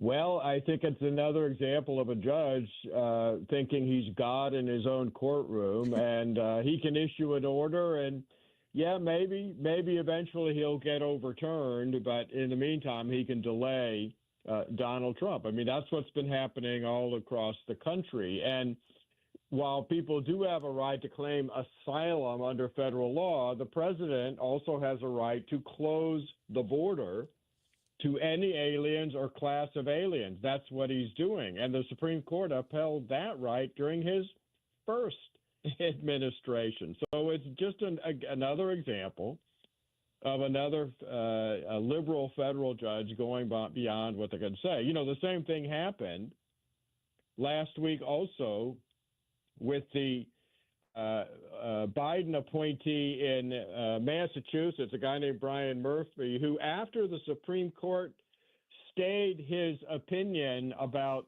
third country removals, because remember, this guy said, oh, you can't remove aliens to third countries. You have to send them back to the country they came from. Supreme Court issued a stay of that opinion. 2 hours later, he said that the Supreme Court's opinion didn't apply to him. Well, wouldn't that be nice?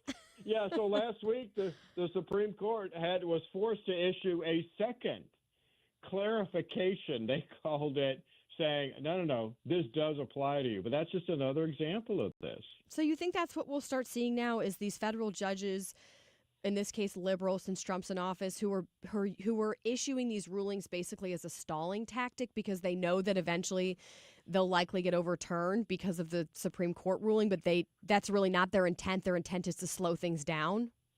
Yes, I think that's it exactly. I think that's what's going to happen, and we're already seeing evidence of that. And it's part of the judicial lawfare that's going on. By the way, I don't know if you saw this, Kim, but the Supreme Court made almost as much news after its term ended. Last week, it granted cert, in other words, saying it would take up in its next term, which starts in October, cases out of Idaho and West Virginia in which the states said biological males cannot participate in women's sports. So that question is going to get settled.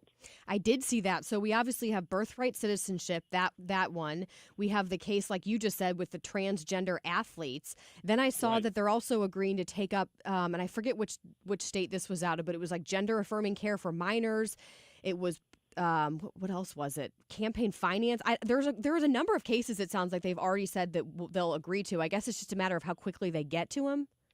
Yeah, no, yeah. The political one is really interesting because there are federal laws in place that tell a political party, like the Democratic Party, Republican Party, you can only spend a limited amount of money to support your candidate, which doesn't make a lot of sense when you think that the whole point of political parties is to support their candidates. And so that issue is going to be up. The Republican Party is claiming that's a violation of their First Amendment and their associational rights to support their candidates. And I actually think they have a very good case, and they may win that. You think that has anything to do with Elon Musk? Although I wonder if Elon Musk wishes he could take that money back now that he spent trying to support Trump. But you think it's that? Because remember how upset they were about Elon doing that, trying to get people registered to vote and talking about Trump campaigning for him?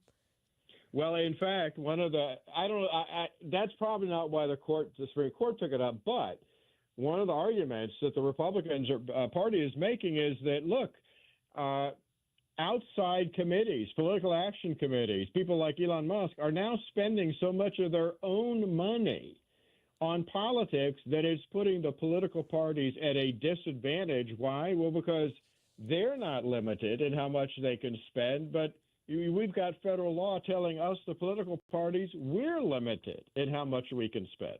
Right. So you think some of these decisions, I mean, it's great they're taking them up, but we could see something like what we just saw play out with this last session, where the big cases, they wait until like the very last week or even the last day, and then they drop a number of them. Oh yeah. they have a habit of not releasing what people think are their most controversial opinions until their last day, when they can then quickly get out of town. I guess I can't blame them for that, right? No, I can't either. No. Okay. So that'll be interesting. So like you said, it's October when they start back in session. Right. And I would assume they'll start at least with some of these cases right out of the gate. So we could have a decision. Yeah. Well, we don't know when they've said they've accepted them. We don't know when they'll schedule the oral arguments in the case. So we don't know when the final decisions will come up. But let me tell you, it's going to be another very interesting and probably controversial term for the next Supreme Court session. No doubt. That's Hans von Spakovsky again. He is the Senior Legal Fellow at the Heritage Foundation. Hans, hope you have a great rest of your day. Thanks a lot. Bye-bye. Thank you. Yeah, this will be interesting to see when they take him up and what they decide. Oh, my goodness. I'm just happy they're at least agreeing to take him up. All right, so I talked about how Trump has said he's sending out letters to some of the trade partners, the different countries, saying, hey, you better pay up. How's the market reacting? Retirement can be scary. It doesn't have to be, but it can be if you haven't given it a good, long thought about what you're going to do. Where are your income sources coming from once you're in retirement? If part of it is based on the market, that should be more scary to you, because we've seen the ups and downs of the market in recent months. Whatever the cause, it doesn't matter to you. You've got a nest egg. You've got money. You need it to last as long as you do. And that's all they do at the Retirement Advisory Group. They help protect your nest egg, and they help you set up structured ways to receive income from it so that it lasts as long as you need the money. And that's very important. That gives you peace of mind. If you're 59 and a half, you can start protecting that 401k or 403b right now by rolling it over. Tax-free. Reach out to my friends at the Retirement Advisory Group, 314-993-9494, or just set your appointment online at retirementkey.com. Man, the heat has been killer for our comfort in the last week or so. We got swamped, and I'm not going to tell you to call me when we can't take care of you in a reasonable amount of time. But I've been hearing this, and it's interesting to where people want to get prices for new equipment. A word of advice on what you replace it with if you do not call me. Keep this in mind. Don't jump the shark and say, well, the more I spend, the more my bills go down. You and only you know what you spend a month on your utilities for cooling and heating. If you were told you need a new air conditioner, or you know it's just not working for you, call me, Bart Inman, 1 easy number, Missouri and Illinois. The only number, Missouri and Illinois, is 314-293-2400. 2600. God bless. Good morning. It's 74 degrees at 6:30, 97.1 FM Talk. I'm Scott Jagow. A few strong thunderstorms caused wind damage, flash flooding, and power outages Sunday in the St. Louis area. A power pole blew down in St. Charles County. The St. Louis Police Department warning parents to get their kids under control. Over the weekend, close to 60 juveniles were arrested, many of them for shooting off fireworks downtown. Parents who came and got their kids were held responsible and charged.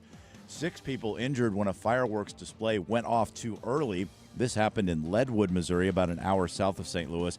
It was a privately funded show for a local park.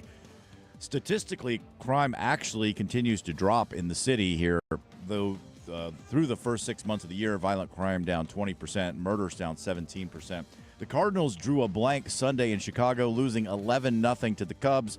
They're back home for 6 games before the All-Star break. The Nationals, then the Braves at Busch Stadium. It is 6:31, 97.1 FM Talk. Traffic from the 97.1 FM Talk Traffic Center. Good morning. We are off to a good traffic start. Although I will say eastbound 70 looks fine. The express lanes are closed at this hour. So you could take eastbound 70, just not the express lanes. Things look good on eastbound 64, 40, and 44 at this hour. No delays from out west into downtown. We also look good on the Illinois side. Quiet in general and on the bridges as you come on over from the Illinois side this morning. So far, so good. This report brought to you by Siding Express. Transform your home with the beauty and durability of James Hardie Siding. At Siding Express, they specialize in James Hardie siding installation. Visit sidingexpress.com today to schedule a free consultation. sidingexpress.com.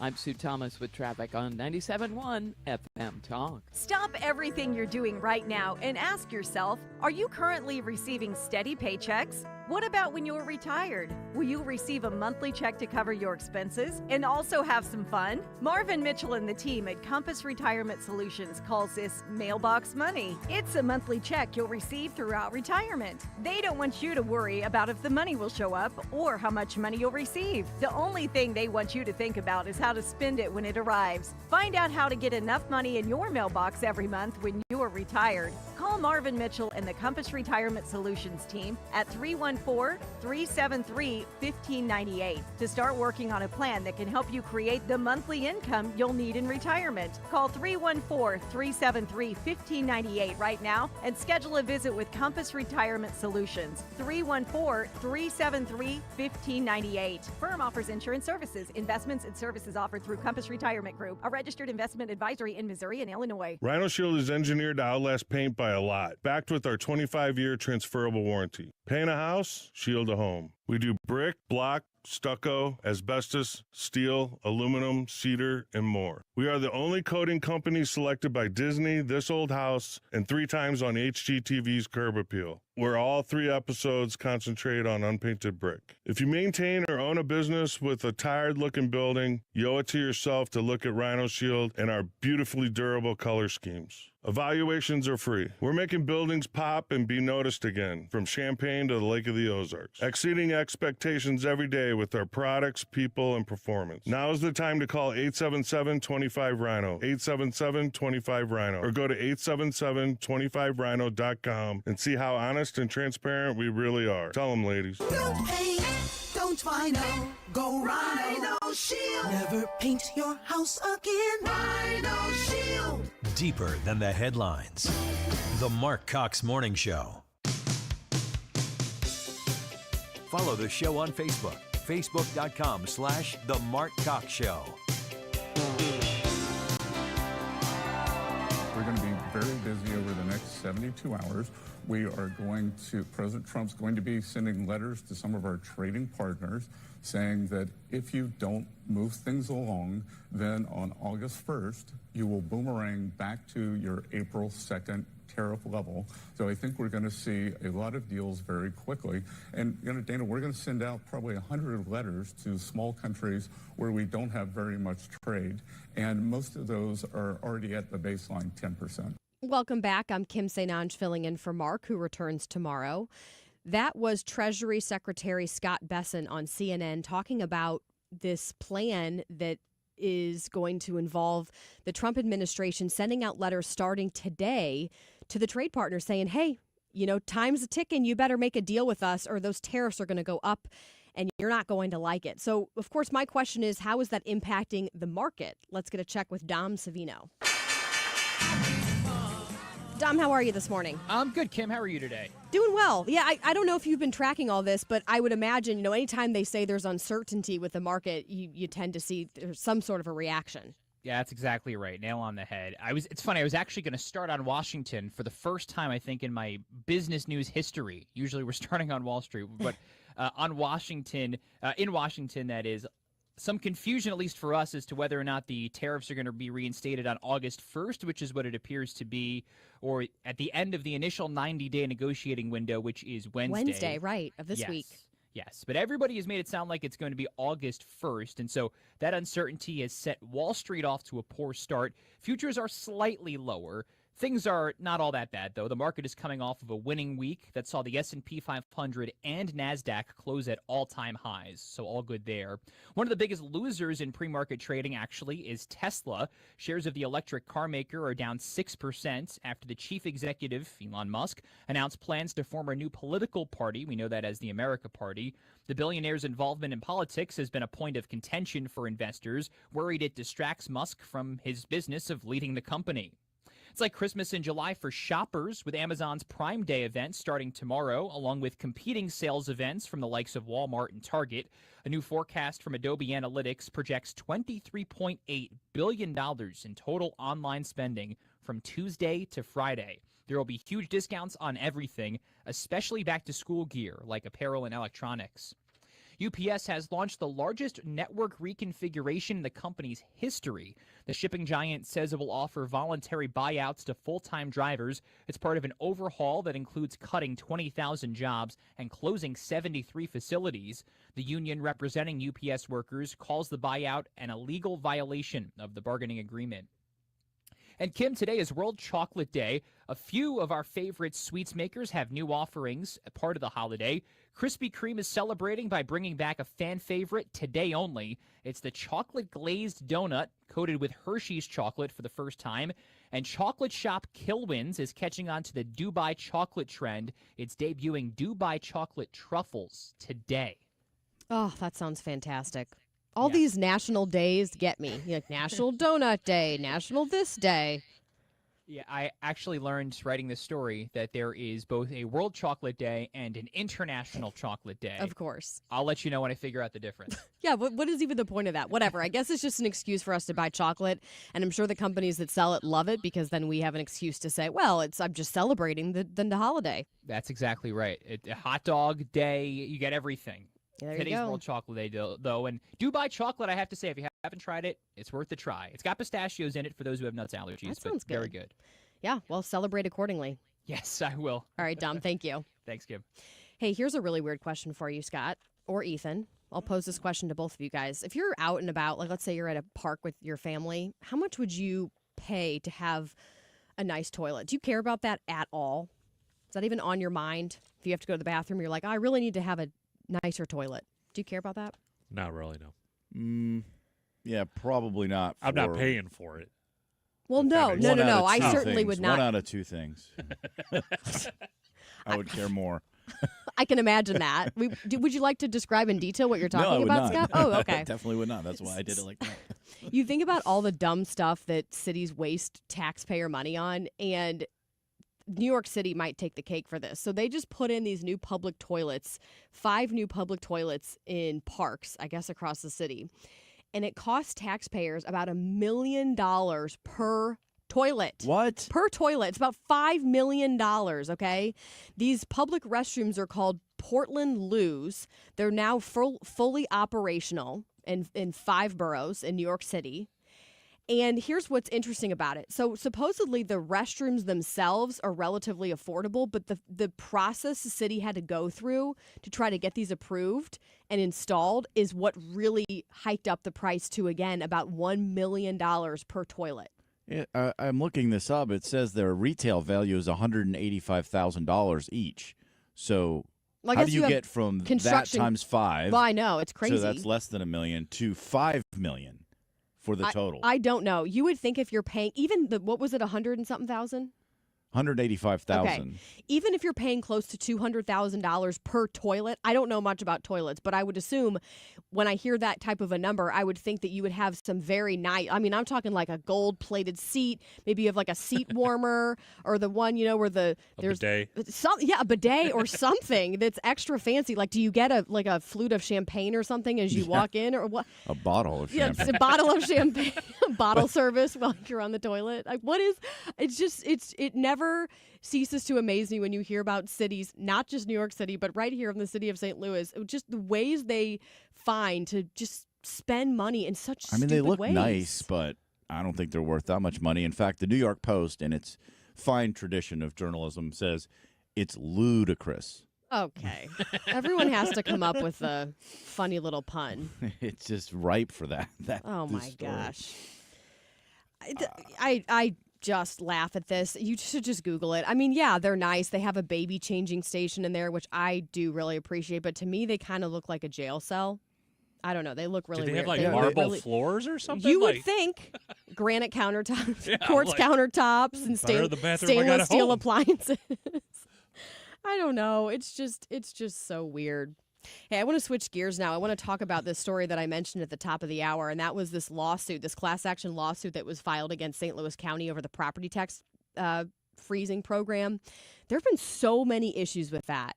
We saw the long line outside the county building. I guess that was not Couple this weeks weekend. ago. It was the weekend Yeah. before, and it was right before the deadline because people were saying that they were going online where you were supposed to be able to enroll, and they couldn't. There were some glitches or something, and so they weren't able to do it. And so they were up against the deadline, so they thought, well, I better get in line and make sure I can do it in person. So people were getting there at like 2 a.m. or some crazy hour of the night, waiting in line as if it were an election day, like a presidential election. Another fine example of government efficiency and competency. Thank you. Exactly. Ding, ding, ding, ding, ding. I mean, why can't we be more efficient? Why can't we figure out how to do this? Well, now this class action lawsuit is accusing the county of not properly following state law when establishing the senior property tax freeze and by allowing portions of some tax bills to still increase. Now, Sam Page is not thrilled about this, and he says, oh, no. This is all just a misunderstanding. This is you guys, and you just are taking this out of context. He said it just like that, by the way. Just quoting him exactly. with that accent. With that accent. Great impression. I really have nailed it. I know Mark's really good at accents, but I don't think we talk enough about how fantastic I am at accents.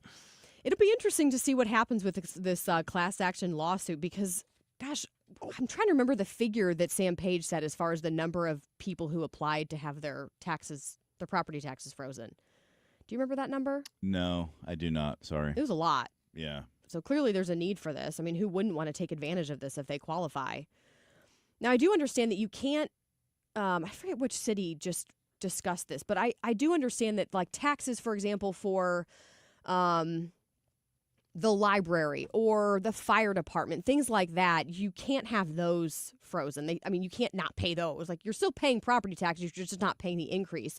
But you still have to pay those types of taxes. So I'm not sure if that's what they're referring to or if this is something totally different. Because there should be some expectation of, okay, you do have to pay some. But knowing how Sam Page is and how he operates and how just ridiculous he is, I wouldn't be surprised if there was some level of deceit or something that was put on the county website that was understandably misleading for people. You know, That's never happened. Never in the history of any government, local or federal. Yeah. But, I mean, specifically St. Louis County has had a reputation for certain issues along those lines. Yeah. This is what Sam Page said, and this is a quote per, I think I got the story off, I want to say it was KMOV. It says, folks can say whatever they want. I can say this program is designed precisely by the state law, and the state law doesn't freeze every bit of the property tax, he said. It freezes almost all of it with some small exceptions, and we will follow the state law precisely when we implement this property tax freeze. So there you go. There, by the way, even if you've applied, they're still processing all of these applications, and I think that's going to take some time. If the process to go through them and approve them was anything like the process to sign up, Oh, it will be. it'll be like 3 years down the road, and they're like, your application for the senior property tax freeze has been approved. I actually then it won't just even got matter. an email from another state's unemployment office because during the pandemic I had lost my job due to the pandemic, but I lost it in 2020. And you just got an now email. got an email. Yes. That's just sad. That is ridiculous. I get that mean, they it had was a lot of follow-up people email, to still. but it was 5 years ago. It's like, I just think of one of my favorite memes is the Titanic lady. It's been 84 years. It's like how it feels for some of these things with government. By the way, Bindi on Facebook is saying it's gone pretty smoothly in St. Charles County. That's right, St. Charles County. I'm a little biased, but that's where I live. And yeah, I'm sure they've had little issues, as you would expect with a rollout like this. But somehow other areas have figured this out. So I don't know why St. Louis County could not seem to figure it out, but that was apparently the case. All right, when we come back, we have in other news, and one of the stories I wanted to talk about, Scott, was, you remember Chuck E. Cheese? Did you go there as a kid? Yeah, probably once. I wasn't a huge fan of Chuck E. Cheese. I've been to, birthday parties there for my nieces and nephews, but apparently they're now trying to cater more to adults. They want to kind of play on the whole nostalgia card and see if they can get those of us who are, I guess, above 30 to try to go play their arcade games. We'll talk about that again here in just a few minutes. I'm Kim St. Onge in for Mark. The Marc Cox Morning Show on 97.1 FM Talk.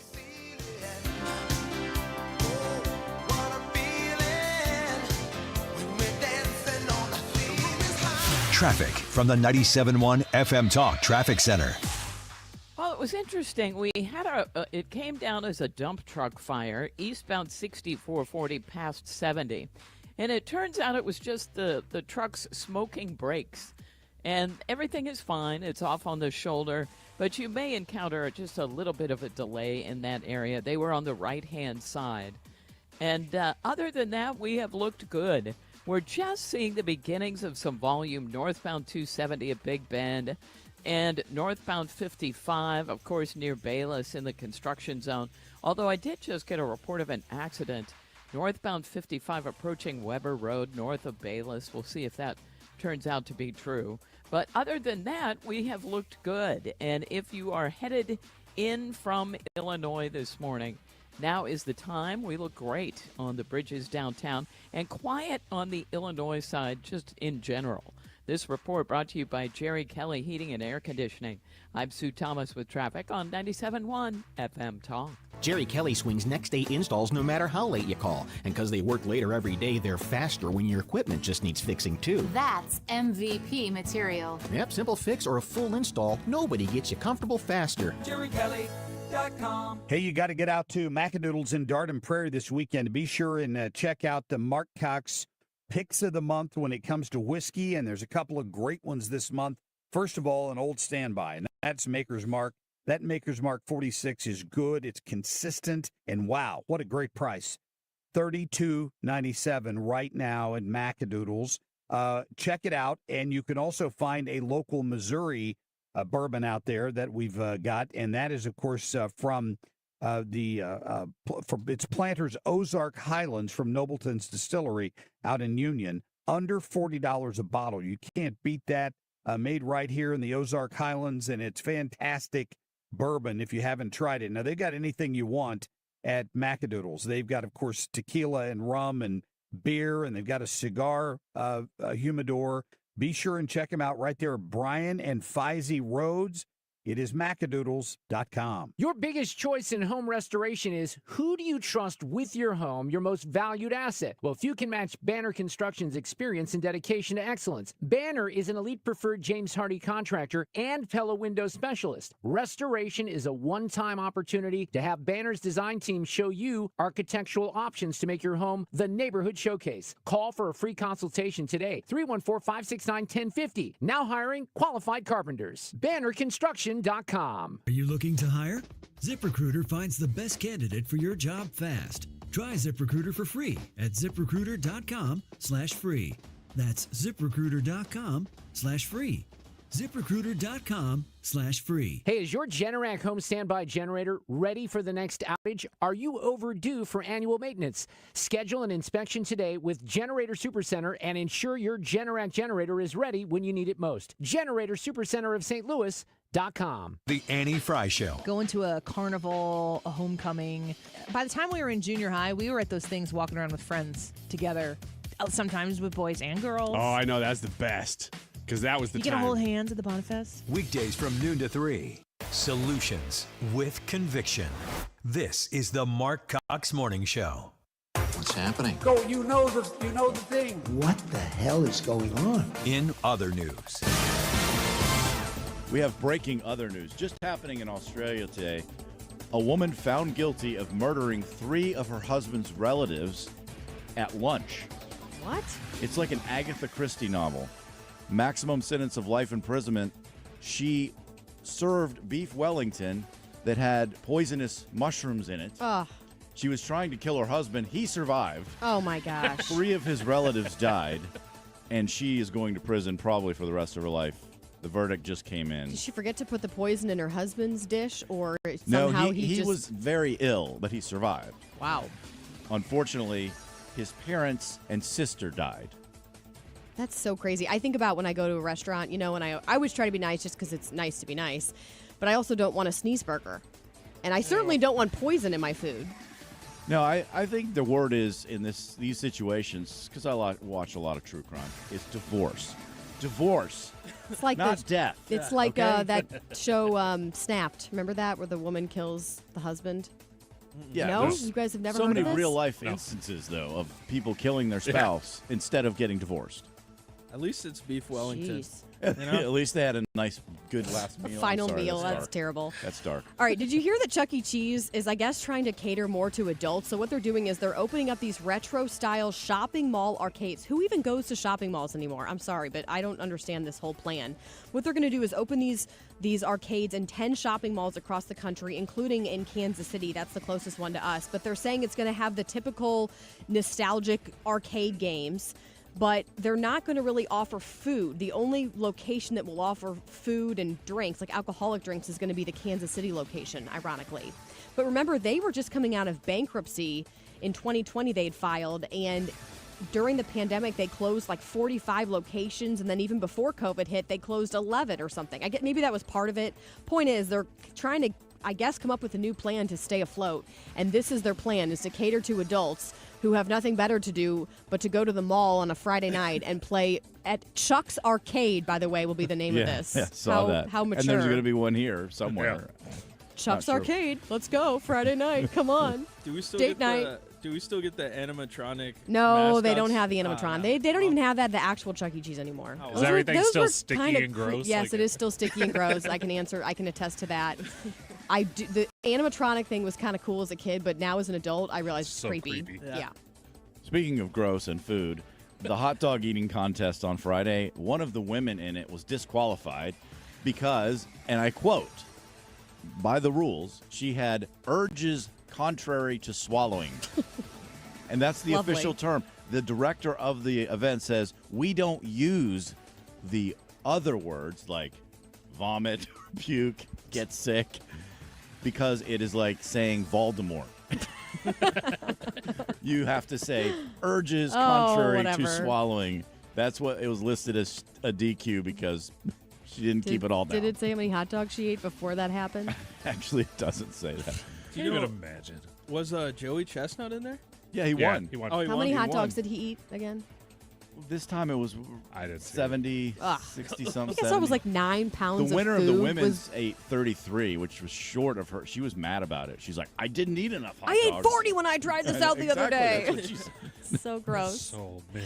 This is a crazy story. There was an American Airlines flight that was, I guess, on its way from San Juan to Dallas on July 3rd when some traveler had received a text message that said RIP. And there was a passenger next to this person who, I guess, looked over the shoulder and saw the text that said RIP and freaked out and interpreted that as a threat, thinking that maybe the plane was going to be hijacked or something like that. So they alerted the flight attendants, and they ended up turning the plane back. So just 32 minutes after takeoff, they had to return to San Juan.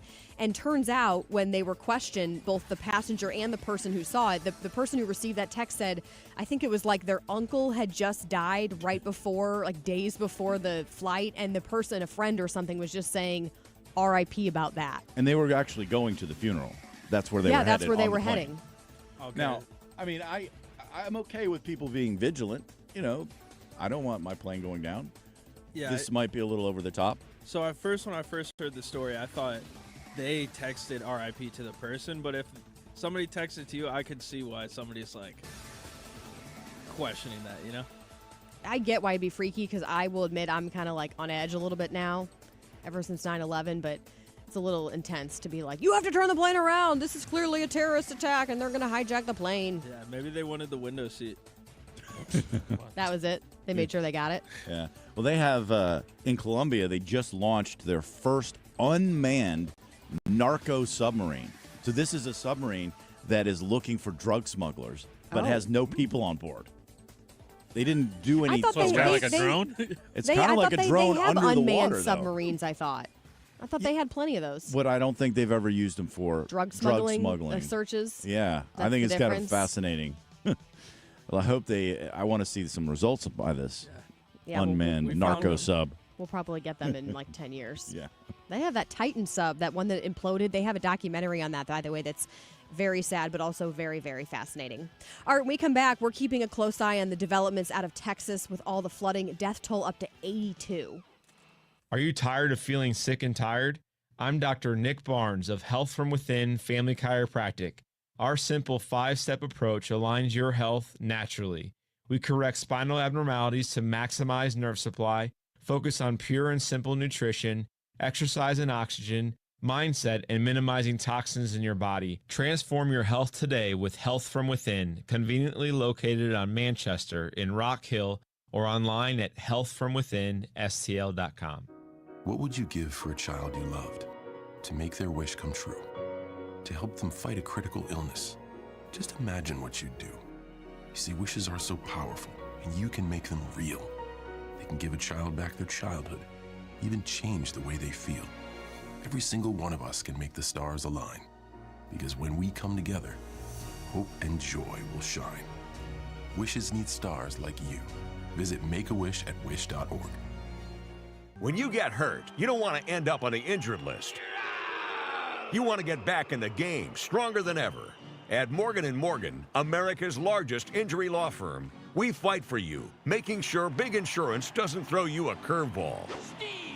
With over $25 billion recovered, we're the home run hitters you need. This is way out there and gone. Morgan & Morgan, for the people. Proud sponsor of the St. Louis Cardinals. Injured? Visit forthepeople.com for an office near you. If you're considering an annuity as part of your retirement plan, we need to talk. Hi, I'm Bob Stockdale, Senior Vice President Investments with the ClearPath Wealth Management Group at Stifel and host of On the Money, Saturday mornings at 11 on 97.1 FM Talk. Annuities can be a useful tool for some retirement investors, but not all annuities are created equal. Every week, we meet clients who own complex annuities that don't suit their needs and, in some cases, actively undermine their retirement plan. Before you purchase an annuity, get a second opinion from the ClearPath Wealth Management Group at Stifel. Requesting a consultation is free of charge. To request a free consultation, contact us at clearpathinvesting.com. That's clearpathinvesting.com, or call us at 636-695-2650.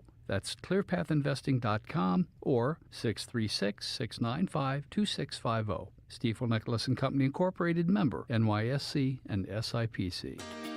Hi, I'm Lieutenant Governor David Wassinger, inviting you to a weekend you won't forget, the 37th annual Lake of the Ozarks Shootout. Our shootout is the largest unsanctioned boat race in the country. It's free to attend, packed with family fun, and it's all happening right here in Missouri. Join me and thousands of visitors from across the country for a weekend of racing and Missouri hospitality at its finest. I'll see you at the lake. Sponsored by the Lieutenant Governor of Missouri. KFTK FM Florissant from the Kaufman Townsley St. Louis's Injury Lawyers Studio. Call 314-500-5000. That's 314-500-5000. All on the free Odyssey app.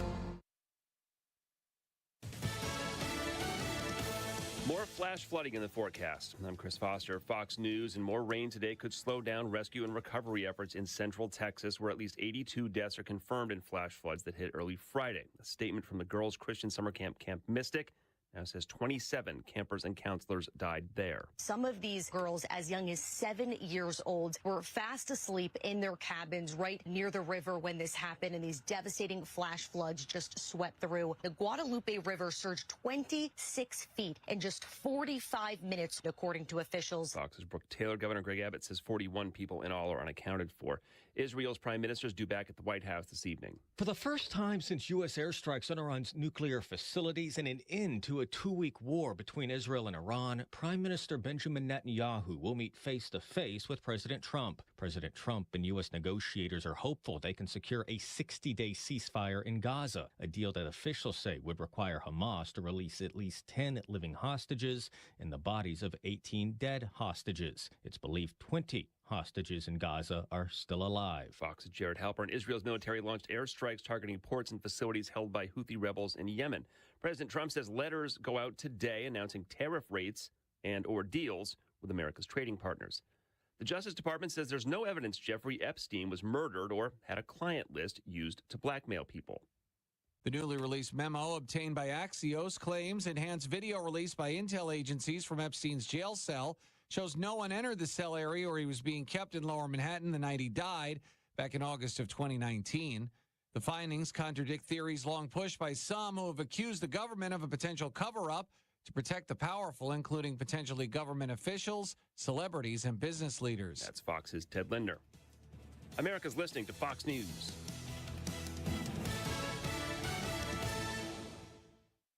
Hey, it's Mike Rowe, and if you want to do business with a company that actually stands for something, switch to Pure Talk. I did.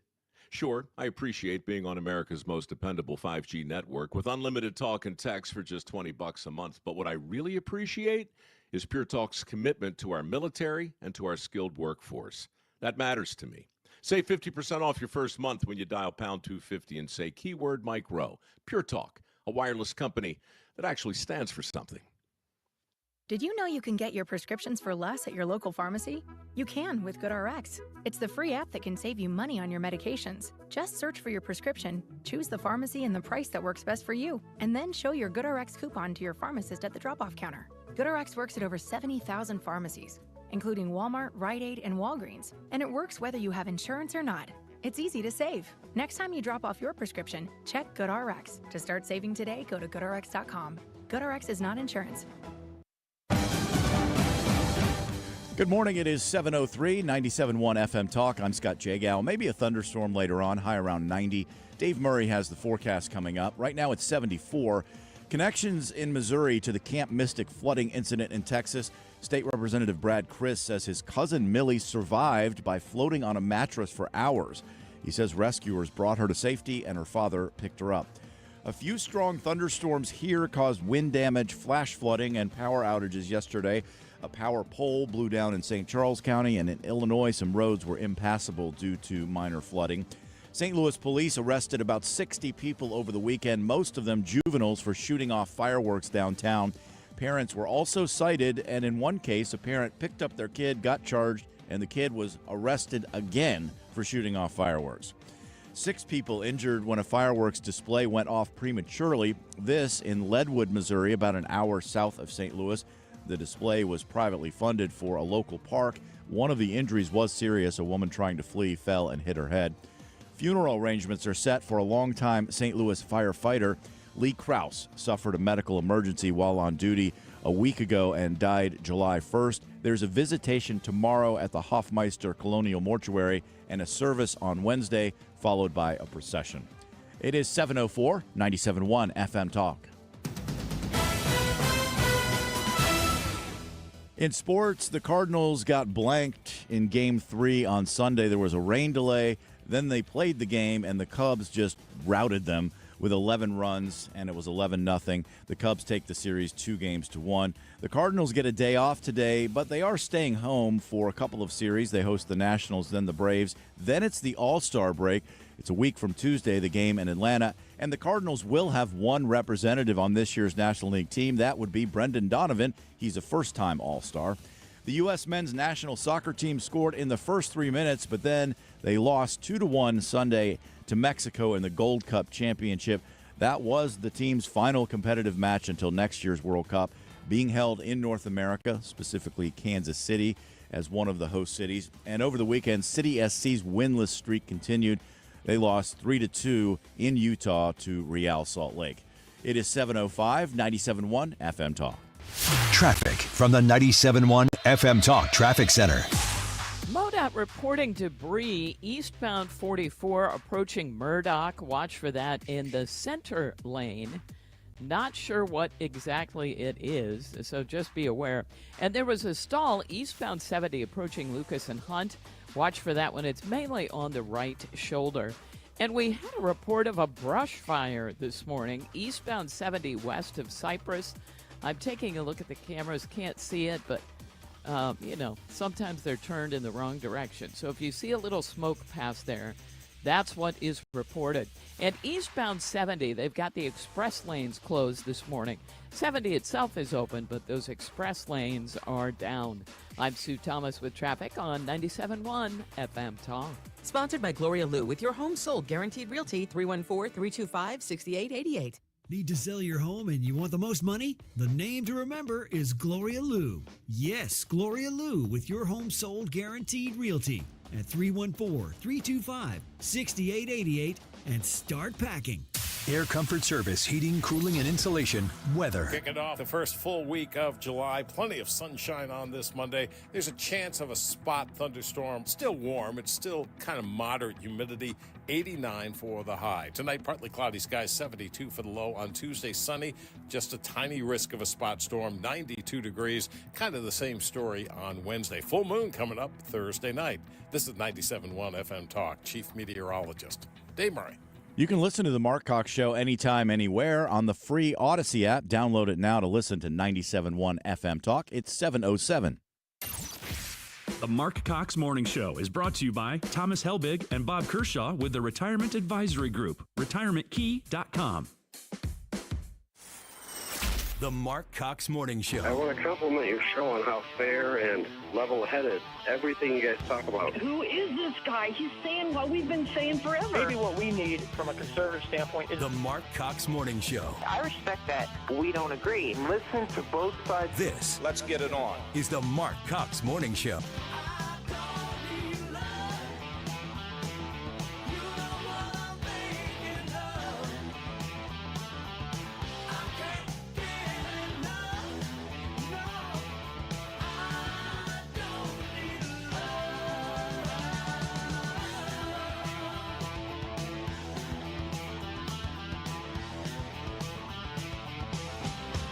Good morning. Welcome into the Marc Cox Morning Show. I'm Kim St. Ange, filling in just one more day for Mark, who will return tomorrow. In the meantime, Scott Jagow, Ethan Bright, Sue Thomas, we're all holding down the fort. And, the big story we're still talking about this morning is the just catastrophic flooding out of Texas. The latest numbers have at least 82 dead, 41 missing, including a number of campers, a counselor from Camp Mystic, that Christian camp that was right there along the Guadalupe River, that they're saying in a matter of 45 minutes, the river level had risen like 26 feet. It's incredible. You've been hearing these stories of heroism of people who have been going into the water trying to save people. You have the U.S. Coast Guard there trying to help find people. I know they've been rescuing some actually who had, I would imagine, had been carried down the river and then clung to a tree for hours and had climbed up and were able to be rescued, which is incredible. They're showing pictures right now of some of the victims from Camp Mystic. Just small children, just awful. Yeah, Sarah Marsh, 8 years old. Renee, 8. That was the hardest area, was Kerr County, Texas, where this camp was. There were 750 or so campers at Camp Mystic, and then you had all kinds of other camps that were along the river as well. It's just really, really sad. Can you play clip 1? These are two brothers who were talking about them having to escape the floodwaters. All of the campers in those cabins had to go up on the rafters, and they had to wait there until they could swim out. And my brother here, he had to swim out of his cabin. The flood started getting bigger, and it was going up to, we have bunk beds in our cabins, and it was going up to the top bunk, and we had one choice, and we had to swim out of our cabins. What time was it? Was this It was like, we woke up at Yeah, 2. we had to wake up at like 4 a.m. But on the way here, we saw all of like the other camps destroyed, like obliterated. And can you tell me, how'd you guys get out of there? Did they put you guys on buses, or did you have Yes, to wait? Yeah, we had to get on a bus. Yes, we had to get on a bus. We were in other cabins for, like cabins on hills for about 17 hours. Those poor kids. And you just hear the innocence in their voice, and you think about how traumatizing that will be.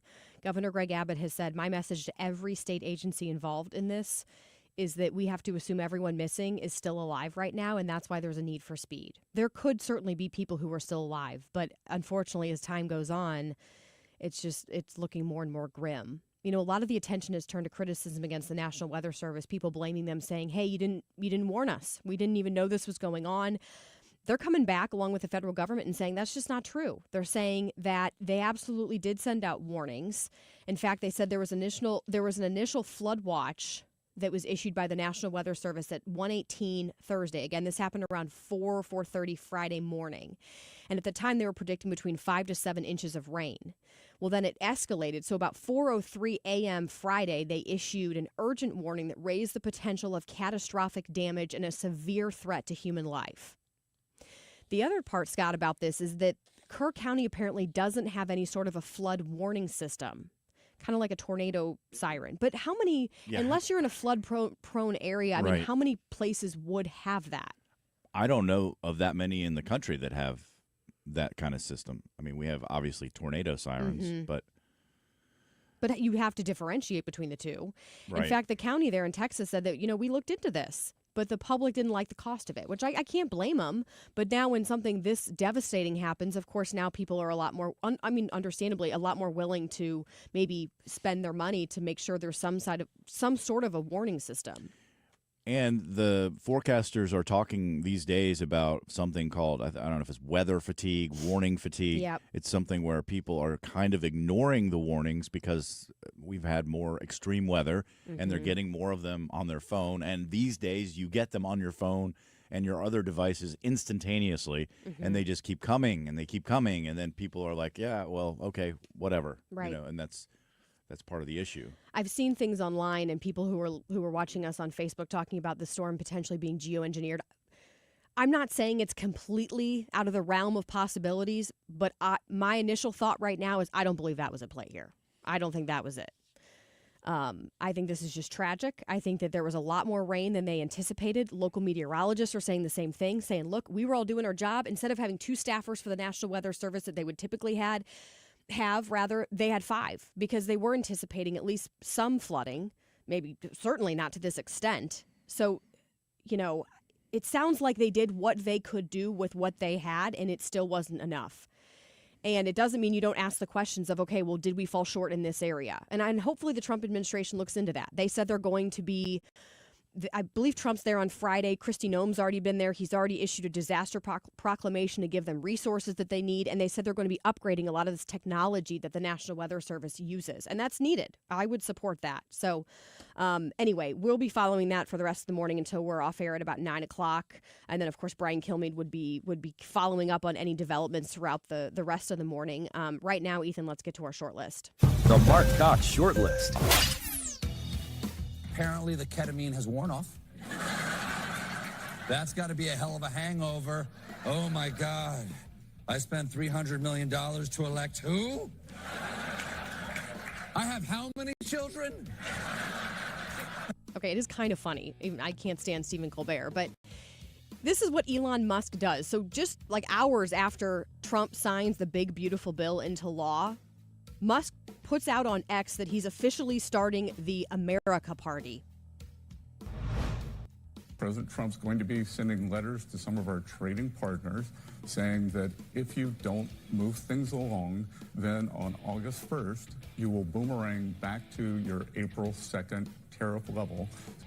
Treasury Secretary Scott Bessent there on CNN. Trump says they're starting to send out those letters today. Today, tomorrow, and Wednesday, they're getting those letters out to all these different trade partners, these different countries saying, hey, you better work with us, you better strike a deal, or your tariffs, you're not going to like them come August. The flood started getting bigger, and it was going up to, we have bunk beds in our cabins, and it was going up to the top bunk, and we had one choice, and we had to swim out of our cabins. Yeah, again, you just can't imagine what these kids who were 7, 8, 9 years old, what they had to be going through. I mean, you're so thankful that some 850 people have been rescued, but the just panic that these kids must have been going through when these counselors are shattering windows, trying to get them out, and they're riding mattresses, I can't even imagine. There could be a Gaza deal next week. How optimistic are you? I'm very optimistic, but, look, it changes from day to day. It's been changing for years. Trump was talking about that potential Gaza deal coming this week while he was on Air Force One, so that's why the audio's not so great. But what we do know is that Benjamin Netanyahu will be at the White House today meeting face-to-face with Trump, talking about this potential ceasefire. Israel has already said they're down. They will agree to it. It's Hamas that really has not been willing to work with them, which is not surprising at all, considering they're a terrorist group. But what this would do, and they haven't, by the way, clarified all the terms of this, but it would essentially be a temporary ceasefire, but it would also involve a hostage release. Remember, Hamas still has several hostages. So as part of this, Hamas would release 28 Israeli hostages. 10 of them would be alive, and sadly, 18 of them had already been killed, and so 18 bodies, and they'd be released in 5 stages. And then as part of that, Israel would have to release Palestinian prisoners. They haven't said how many, but I remember last time when they were talking about this ceasefire deal and Hamas wanted, it was like thousands and thousands of these prisoners. Yeah. I don't understand how it's fair. How many are they asking for this? They one? haven't clarified the Okay. exact number. They're saying that would be negotiated. But I don't understand how you can do a ceasefire, only receive a certain number of hostages, and then you want thousands and thousands of these prisoners. I get that getting the hostages out is important. A ceasefire, I get it, is important, but this is what happens when you try to negotiate with a terrorist. Exactly. You can't really do it. It's not really a thing. All right, when we come back, we're talking to Eben Brown with Fox News Radio. He's covering all these developments in Texas again, as we have 82 people dead. They're searching right now as we speak. They're searching for at least 41 others. We have campers, young children. It's just devastating. So again, we'll be talking to him. I'm Kim St. Ange in for Marc. Catch anything you missed today by getting the show podcast at 971talk.com. Traffic from the 97.1 FM Talk Traffic Center. Good morning. Yep, we've got a pretty nice commute on our hands, but we have had some issues out there. There was a brush fire reported eastbound 70 west of Cypress. Accident reported Bell Fountain and Gabriel Drive. We've got eastbound 70. The express lanes are closed at this hour. And just a little bit of volume on northbound 55, especially at Bayless, where you head into a narrowed version of the construction zone. But really, we are in good shape, just as far as the interstates go. We do look good, and that's the Missouri and the Illinois side. So not too shabby at this point. I'm Sue Thomas with traffic on 97.1 FM Talk. Are you nearing retirement and have started to wonder, okay, do I have enough money here to make it through my entire retirement? And do I have a written financial plan in place? You can't just wing it in retirement, and it makes me nervous to think about that. And a lot of us don't know how specifically to make things work within retirement. And that is why the people at Financial and Tax Architects, who, by the way, are trusted throughout this area, and they have helped St. Louis people retire with confidence. And that's essentially what we all want. We want to retire with confidence. So go to their one-night, 2.5-hour adult education class. It's called Retirement Planning 101, held at colleges throughout the area. And you can learn about these things, how to avoid costly mistakes, how to maximize income. You do need to register, so call 314-888-5101 or visit fta-ria.com. Trucking accidents can change your life in an instant. the injuries, the bills, the stress. It's overwhelming. That's why you need a legal team that understands what you're going through and knows how to fight for what you deserve. At Kaufman Townsley, we've helped real people in St. Louis get real results after serious truck crashes. We know the roads, we know the law, and we know how to win. Kaufman Townsley, real people, real results. Call 314-500-5000. That's 314-500-5000. Carpet Cleaning Month with Zero Resin. Purchase 3 rooms of carpet cleaned and get 1 free, plus $50 off air duct services. Book online today at ZeroResSTL.com or call 314-474-2020 and take advantage of the summer savings. He's bringing the heat. You're listening to the Marc Cox Morning Show. Follow the show on Facebook, facebook.com/The Marc Cox Show. Well, I want to say this. My instruction to every state agency involved in this is to assume everybody who is missing is alive. And there's a need for speed. Not just every hour, every minute counts, which is why there's people in the air, people in the water, people on the ground right now, because they're looking to save every last life, and we will not give up that effort. Welcome back. I'm Kim St. Onge filling in for Marc. Governor Greg Abbott there out of Texas talking about the efforts, the ongoing efforts right now to try to rescue any remaining people who have been impacted by this devastating flooding out of Texas. Right now we're joined by Eben Brown with Fox News Radio covering this. Eben, what's the latest you're hearing on the search efforts? Because the latest number I saw was that there are still some 41 or so people they're looking for. Yeah, 41 or so. 11, I believe, are children from Camp Mystic, and you've heard a lot about this camp, I think, over the past couple of days. It's a very famous camp, a historic summer camp for girls, a Christian camp. A lot of Texas society sends their young daughters to this camp for summer experiences, and 27 of their campers are already confirmed dead. There's another 11 that they're looking for. These are young girls. And just can't wrap your head around something like that. It's awful. You know, this is being called a 100 or 500 year flood, which is not just a saying. You've heard that term before, but it's an actual technical term. It means we don't have historical record of something like this happening in this area. So there's no reason to expect that it could happen. And what happened is that rain, about 12 inches of rain, which is a little less than half of what this area gets in a year normally, fell onto the hills and ran into the Guadalupe River. That river swelled 26 or 27 feet, all within 45 minutes, and did this. That water is receding, but the rain isn't stopped. They're expecting another 2 to 4 inches today. And they are searching for, perhaps, hopefully, survivors. Statistically, they will find more victims. Mm-hmm. There's no way around that.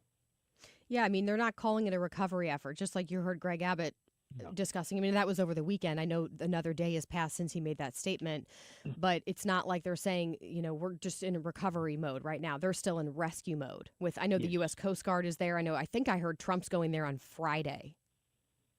Yes, I believe he's planning a visit there. But as of right now, it is search and rescue mode, and it's time is of the essence. Recovery mode means we don't expect to find living people anymore, so we will not proceed as quickly. But search and rescue means hurry up, let's move, cover every inch you can because there could be someone alive. And that's the mode that they're in now, and for good reason. There's still a chance that people could have survived this, and so that's something that they need to address. So, but there's a lot of Monday morning quarterbacking going on right now, and it is Monday morning. I think we should wait till next Monday on this because there are questions about the emergency alert system and whether or not there was warning about this and whatnot, and there'll be a lot of questions about that. But as of right now, the priority is finding people who are alive, getting people who are displaced into shelter, and making sure that they're cared for, that medical needs are met, and food and whatnot are met. But this is an absolute devastation for the Hill Country. There's no way about it, and it's going to take some time to recover from this. What you mentioned about the National Weather Service, I've heard a lot of that too, where people are criticizing them, saying, "Hey, you didn't warn us." From what I've seen from local meteorologists out of Texas and from the National Weather Service that issued these warnings, they've been discussing their timeline where they sent out some sort of a notification Thursday afternoon and then another one in the morning. And maybe because it was overnight at like 4 a.m., shortly before this happened, people didn't hear it if it pinged their phone and it was on silent. The other thing too, Eben, and by the way, Eben Brown with Fox News Radio is our guest right now. The other thing was that they're saying in Kerr County, the hardest hit area, they didn't have any sort of a flood warning system. But can you really think of any area that does, unless they're just really prone to floods? Unless you're really prone, again, 100, 500-year flood, why would you know to have a flood warning system? Right. Because this thing doesn't happen, right? So that's one thing. Yes, we do know the National Weather Service did its appropriate watches and warnings and notifications. But if no one's listening, then you have a problem, right? So here's the big question, and this is at risk of peeling back the curtain, so I hope your boss doesn't mind. Was the local radio stations in that area, were they staffed at that hour? Were they working? Or were they in automation? Yeah. Was their automation system working properly to relay any emergency alert system messages? Because we've had that problem before where, going back now, it's 20 some odd years in a different state, but there was some kind of emergency and a local station they never installed their EAS equipment. It was sitting in boxes. Oh, wow. And so it never went off. And so the question, now I'm not putting a blame on anyone. Sure. They may have been doing their job, but these are the questions to ask to find out what happened. Now, in the case of a summer camp, if they're anything like my old summer camp, we didn't even allowed to have our clock radios, right? Because they want you away from checked out, yeah, that stuff, right? Right. And I get that. So the question is, what was camp management doing? Were they, what were their procedures? And again, I'm not blaming them, and they may have done everything that they were supposed to do. We don't know where the failure happened, right? So, that's these are questions to ask. I think we should wait a week because right now we have people who could be rescued. We have people who are in mourning. And that should be our focus. You have to obviously ask the questions. I think that's fair. Now, when it comes to the alert system, could it be something like not a siren, like a tornado siren, but could it be like an Amber Alert that goes off on our phones when it's imminent danger? And it's jarring when you have an Amber Alert that goes off. I'll say this. I live in Florida. I have a weather radio in my kitchen. It goes off at all hours of the night when we have risks of tornadoes and bad thunderstorms. It's annoying as anything. But it gets me up, it gets the wife up, it gets the kid up, and we run into the laundry room, which is the most internal room we've got in the house. Yep. Because that's how I'm telling St. Louis here. That's what you do when you have a tornado coming, right? Yeah, I mean, it's annoying when you don't need it, but you were so thankful when you need it. So, and trust me, I check every month. I make sure that thing is plugged in, the battery's fresh and everything, because, this is what could save a life. You never know. I totally And I'm agree. responsible for my family, and so, you're responsible for yours and whatnot. But and I realize it's old technology, and the kids are going, radio, what is that? Hey, sometimes it's all you need, right? It works. It works. It works. That's Eben Brown with Fox News Radio. I appreciate your time this morning. You bet. We'll be right back. Home Shield Foundation Repairs is working hard to make sure your home stays dry on the inside. I'm talking about your basement. You do not want a wet, leaky basement. It's a mess. It can cause mold and ruin your belongings. Don't put up with that anymore. Call my friend Matt Hayes. This is a local family-owned company. He's going to come over and look at your basement, look at cracks in the wall. He told me that some cracks are normal. It depends on what direction they run. Some never cause a problem at all. But if you have a leak in your basement, you don't want to have to deal with that. You call my friend Matt. He's going to come over and he's going to waterproof it, and he's going to give you a guarantee when you're done. He will take care of putting in drain tiles if necessary around the edge of the basement. That's not always needed. Sometimes you need a new sump pump, or you need to have a sump pump put in, and they can install those as well. Just reach out to them today. Tell them you heard Marc Cox bragging about them.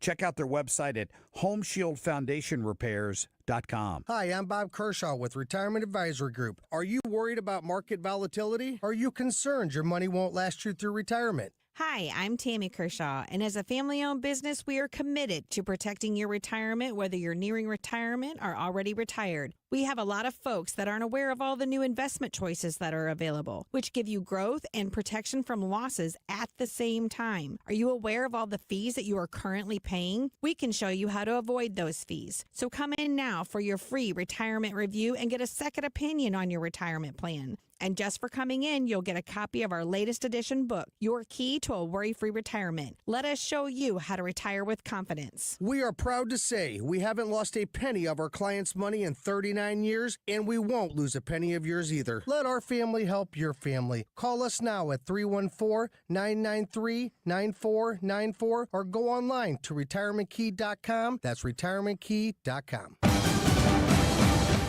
Good morning. It's 74 degrees at 7:30, 97.1 FM Talk. I'm Scott Jagow. St. Louis police warning parents to get their kids under control. Over the weekend, close to 60 juveniles were arrested, many of them for shooting off fireworks downtown and nearby. Parents who came and got their kids were held responsible and charged. Statistically, crime continues to drop in St. Louis City. Through the first 6 months of the year, violent crime down 20%, murders have dropped 17%. Connections in Missouri to the Camp Mystic flooding in Texas. State Representative Brad Christ says his cousin Millie survived by floating on a mattress for hours. Funeral arrangements now set for a longtime St. Louis firefighter. Lee Krause suffered a medical emergency while on duty in July and died on the 1st. There's a visitation tomorrow and a service on Wednesday. The Cardinals drew a blank Sunday in Chicago, losing 11-0 to the Cubs. They're back home for 6 games before the All-Star break, the Nationals, then the Braves. It's 7:31, 97.1 FM Talk. Traffic from the 97.1 FM Talk Traffic Center. Good morning to you. It hasn't been a bad commute as far as volume goes. We pretty much have light traffic throughout the area. Eastbound 70, the express lanes are closed. But other than that, we're fine on 70, and 64 eastbound looks good as well. Now, we've had signal problems this morning throughout the area. You know, those random storms yesterday. And one of those problem areas is northbound 141 at 64, and we also had the ramp from northbound 141 to Clayton Road. Anyway, the signals are on red flash, so northbound 141 is jammed, headed for 64 because of the signal issue. And northbound 270 has some of the usual moderate volume at Big Bend. 55 is slowing at Bayless. We look great on the Illinois side and fine on the bridges downtown. This report brought to you by Jerry Kelly Heating and Air Conditioning. I'm Sue Thomas with traffic on 97.1 FM Talk. In the 70s, baseball player Jerry Kelly decided to do something different. Thanks for calling Jerry Kelly Heating and Air Conditioning. This year, the company Jerry started decided we'd do something different. Thanks for calling Jerry Kelly Heating, Air, and Electrical. And electrical. JerryKelly.com. I've been telling my husband lately that I really want to redo our staircase. It's beautiful. We have wood stairs, which we're very blessed to have, but there's just some changes that we'll make. And then, of course, I'm looking at Lakeside Renovation and Design's Instagram. I follow them. You should, too, because even if you're not ready to do one of these projects, it's a great place to go just to get inspired. So one day when you do want to do a renovation on your home, you know exactly kind of this is what I'm looking for. And they just posted this awesome video showing a staircase remodel that they did, and it's just beautiful. These all new white oak treads, risers. I mean, it's gorgeous. It's exactly what I would want at our home. And you really do get top quality. Really anything you're working, project you're working on with Lakeside Renovation Design, that's the kind of work that they do. They do everything inside and outside that you can pretty much think of. So kitchen, bathroom, deck. Maybe you've wanted an all-season room for quite some time. So even though it's the summer and you can be outside, some days we just know it's really, really hot, and you could go sit out there with your hot coffee in the morning or afternoon and, still be very comfortable. They could help you create your dream backyard so you don't have to go on vacation to feel like you kind of have your own little oasis. Or maybe you want to redo your basement, finish it so you have a spot to host your family and friends. Lakeside also does roofing and siding and windows, and they use top quality materials so that it's designed to last. One thing I really appreciate is that they're family owned. They've been doing this for close to 30 years, and they back up their work with a lifetime workmanship warranty. They care about getting it done right. It's the entire team, by the way, is in-house. I should mention that because I don't know how many companies can say the same thing, but that just gives you that little bit of confidence, extra confidence that they're going to show up and they're going to get the job done, and you're not going to have to waste time and money hounding companies, because we've all been in that position and it's not fun. Call Lakeside Renovation and Design today. Even if you just have questions, they'd be happy to answer them. The number is 636-978-5000 or online at lakesiderd.com. Interviews Chad and Lisa. This property, for you to have done what you've done, won the award, changed it around, done all the re-up, has got to be worth a lot more. We purchased it for $8.275, and it's worth $19 million now. So. Wait, whoa. That is incredible. I can see why you won an award, and that's great. Lifestyles Unlimited. Over 33 years teaching the real estate retirement roadmap. Text the word radio to 88007 for a $297 membership. Save $443 off the regular price. Text radio to 88007.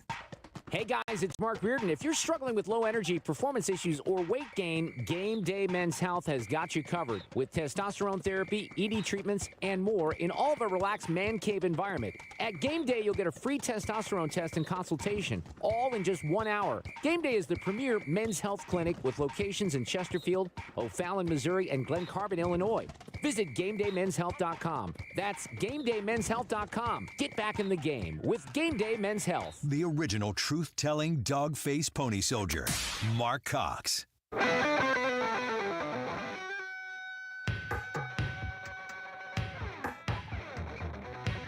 Find everything Marc Cox at 971talk.com/Cox. President, this is the gavel we use to enact the big, beautiful bill, and I want you to have that for your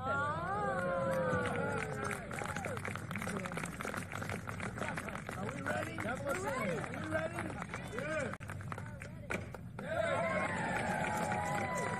Trump officially signed the big, beautiful bill on Friday while he was there celebrating the 4th of July, which was really cool. You heard Speaker Mike Johnson giving him the gavel that they had used there in the House when it passed, which, you know, Scott, we talked a lot last week about us not really feeling that optimistic at the time that the House would actually get it done, especially by that July 4th deadline that they had set. It was pretty remarkable how fast it went through the House. I mean, not that many changes, and it sailed through. Really, because with several votes to spare. Right, and if they would have, and they have a razor thin margin, they could only lose 3 votes. And had they made these changes, like I know some of them wanted to make, they would have had to send it back to the Senate, and that would have created this whole other issue because they'd have to do another vote-a-rama and then vote on that, and that barely made it through the Senate. J.D. Vance had to be the tiebreaker in that one. So I'm thrilled. I don't love every component of this bill. I don't think many of you probably do either, but there's enough good, in my opinion, that I think it was absolutely worth getting through. And I'm eager to talk to Congressman Eric Burlison coming up in the next hour at about 8:08 about this. You know, what was his take on it? Did he talk to Trump? I heard Trump was talking to some of these lawmakers, around 1 a.m. D.C. time. So just hours before the bill passed, he was saying, hey, can we work out a deal here? I heard there were some guarantees that were offered, like maybe, hey, I'll issue this executive order that will help you out if you'd be willing to vote for this and get it passed. Mm-hmm. So maybe Burlison knows about some of that. I would definitely like to ask him about that. Now, within hours of Trump signing the big, beautiful bill, Elon Musk comes out, which this shouldn't surprise anybody, but he says that the America Party is officially a thing now. So he put out a poll on X, I guess it was last week when they were still in the process of voting on this, and was saying, hey, what do you think? Should we start this America Party, this third party? And 60-some % of people said yes. And so he's like, well, based on the results, it's people a thing. Who follow Elon Musk. Right. Let's make that clear. Right. I think this is a terrible idea. To me, based on what he says he wants to do, it's going to hurt the Republican Party more than it's going to hurt the Democrats. I'm not saying it won't hurt the Democrats at all, but it's going to hurt the Republican Party more. And it seems like that's what he wants. I think he's mad at Trump for passing this big, beautiful bill. We saw the threats he was making to some of these lawmakers. Mm-hmm. If you vote, I'm going to make sure you don't win your primary, da-da-da-da-da.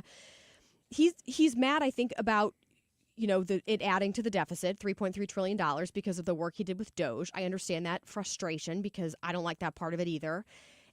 But to me, the main thing he's probably mad about is stuff in the bill related to EV mandates. And he doesn't like the fact that they're not just going to be, they're still getting a lot of incentives, by the way, for these EV companies, just maybe not as many as there had been before under the Biden administration. Right. And of course, he's a businessman. He's got to look after his own interests, but Right. that's when there is a conflict of interest when you're running a business and you're working for the government. But he's acted like a baby about it. Yeah, that's a whole separate issue, his behavior, but I'm just saying. You can be mad. Facts. I get it. But to act like a 5-year-old and throw a total public fit on X, I mean, I know Elon Musk did a lot for Trump. He did. He was offering, what was it, $1 million or something? If you would register to vote and then you'd put your name in a drawing and you had a chance to win $1 million. And he was campaigning for Trump. He absolutely did, I believe, help Trump. He was not the sole reason, but I think he helped Trump get elected, maybe some people. But Trump also did a lot for Elon. So let's also clarify that. I think it'll be really interesting to see who lines up as a candidate for this party, where they come from, if they come from one of the other parties, and then how they do in the next congressional election, because the midterms are not that far away. No. And Musk has enough money to seriously influence the outcome of the midterms and change the makeup of Congress. He does, but third parties just don't do well historically. They don't. Even with Elon except- Musk's backing, I don't think it's going to be enough. But the point is, to your point, taking votes away from candidates who are identifying as Republican or Democrat. That's what I mean by changing the outcome of the election potentially. You talk about how the primaries next year, and that's going to be here before we know it. Now, I know the 2028 presidential election feels like it's so far away, but it'll be here also before we know it. And there was some new polling. I mean, no one's officially thrown their name, in the hat, but we have some thoughts on who might be. And supposedly it was a poll of potential 2028 Democratic presidential primary field, or candidates rather, that had been released at the end of June. And for a while, I did not know this, for a while Kamala Harris was leading, believe it or not. How is that possible? That blows my mind. But according to this poll, it says that the former transportation secretary, Pete Buttigieg, has surged past Kamala Harris. So that would be interesting to see if either of them decide to run. I mean, Kamala Harris, it seems like she's more so eyeing the role of governor of California. And by the way, she's leading in that as well, which blows my mind. I know, trust me, I get it that the same people who would vote for Kamala also somehow thought that Gavin Newsom was a good choice. I get it, but it still blows my mind that people could watch Kamala Harris campaigning against Trump and watch the interviews and all of these things and still want to support her for any leadership role like that. Sure. How about the Republican side? I don't Been know. reporting on that? I don't know who would be. I mean, I would think J.D. Vance would want to run. Sure. I've heard Marco Rubio. I think Trump threw out his name that he'd be a good, candidate. But if J.D. Vance wants to run, then surely Trump would throw his support behind him because he's his vice president. Well, Greg Abbott, the governor of Texas, who's in the news right now, Love responding him. to that terrible tragedy there, is among the candidates as well. The usual names, I guess, Ron DeSantis, and Josh Hawley. Josh Hawley also. Well, Ron DeSantis, I love him as governor of Florida, but he wasn't super impressive when he was up on the stage at those debates. He just didn't seem as confident. He seemed a little bit awkward. And, he did receive a lot of criticism, and I just don't think he was maybe ready to handle that. I don't know why, because every time I watch him handle any sort of situation in Florida, I'm like, yes, yes, yes, yes, yes. I love what you stand for. You're a go-getter. You make things happen. But then it was like he just floundered when he was running for president. So yeah, this will be very interesting. Going back to the Democratic candidates, it said that the Emerson poll found that Buttigieg is a candidate most favored by Democrats at this point. Nearly a quarter of respondents still said that they're undecided on who they would support in 2028. 16% said that they would cast their ballot for Buttigieg in the primary, compared to 13% who said that they would plan to support Harris. And then AOC, oh my gosh, I knew that name would be floated out there. So AOC and then Pennsylvania Governor Josh Shapiro each received 7% support. And then Senator Bernie Sanders, how old is he, by the way, now? 85 or something like that? Something like that. I mean, the guy still has a lot of energy, but there's no way that Bernie Sanders is running. 83. Okay, that's close. It says that he received 5% of the votes. You also had Cory Booker and Gretchen Whitmer. They both received 3% of the votes. So I mean, the Democrats will have to come up with a candidate who's viable, but the ones you're mentioning, most of them are definitely not. Well, you know, Biden and Harris really did hurt the Democratic Party when it comes to trust, which is, again, why I'm so shocked that people would still somehow support Kamala Harris, because you had the VP sitting there saying time and again, you know, oh, Biden's completely fine cognitively, physically. The guy's never been better. And it was so obvious to any of us watching Biden in the very few press availabilities that he ever really had. It was so obvious that that wasn't the case. So to me, how can you want to trust somebody like that when they so blatantly lied? I'm not saying that politicians don't lie ever. I get that they do. But to me, it was gaslighting. As much as I believe that word is overused to the point where it kind of irritates me, they totally gaslit the public on that.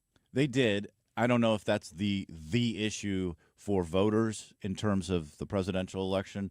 I think more than anything, the Democratic Party not having an identity right now is probably a bigger issue than wishy-washiness on several issues. So I don't know. That probably has a little bit to do with it, but I think more it's about what they stand for, if they know what it is. Well, they've gone so long on abortion.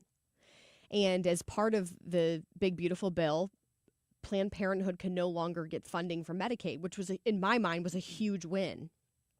Doesn't mean abortion's not going to happen. But absolutely, here in Missouri, it's happening. In Illinois, it's happening. Across the country, it's happening.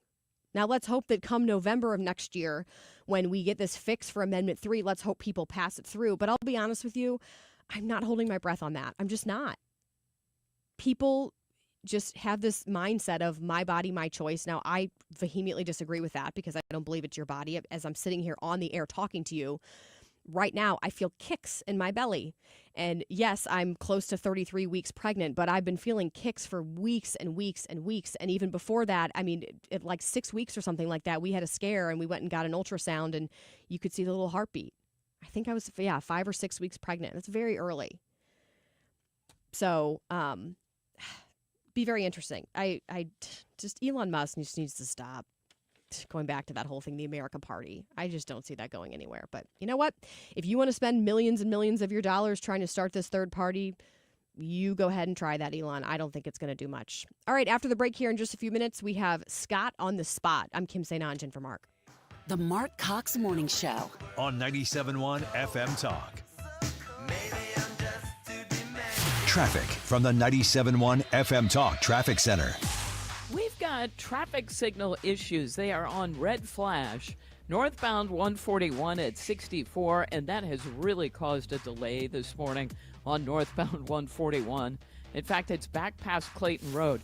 The signals were on red flash, too, reportedly on the ramp from northbound 141 to Clayton Road. It was those storms that moved through yesterday. Now, eastbound 64 looks pretty good, unless you're at 170. It does slow there.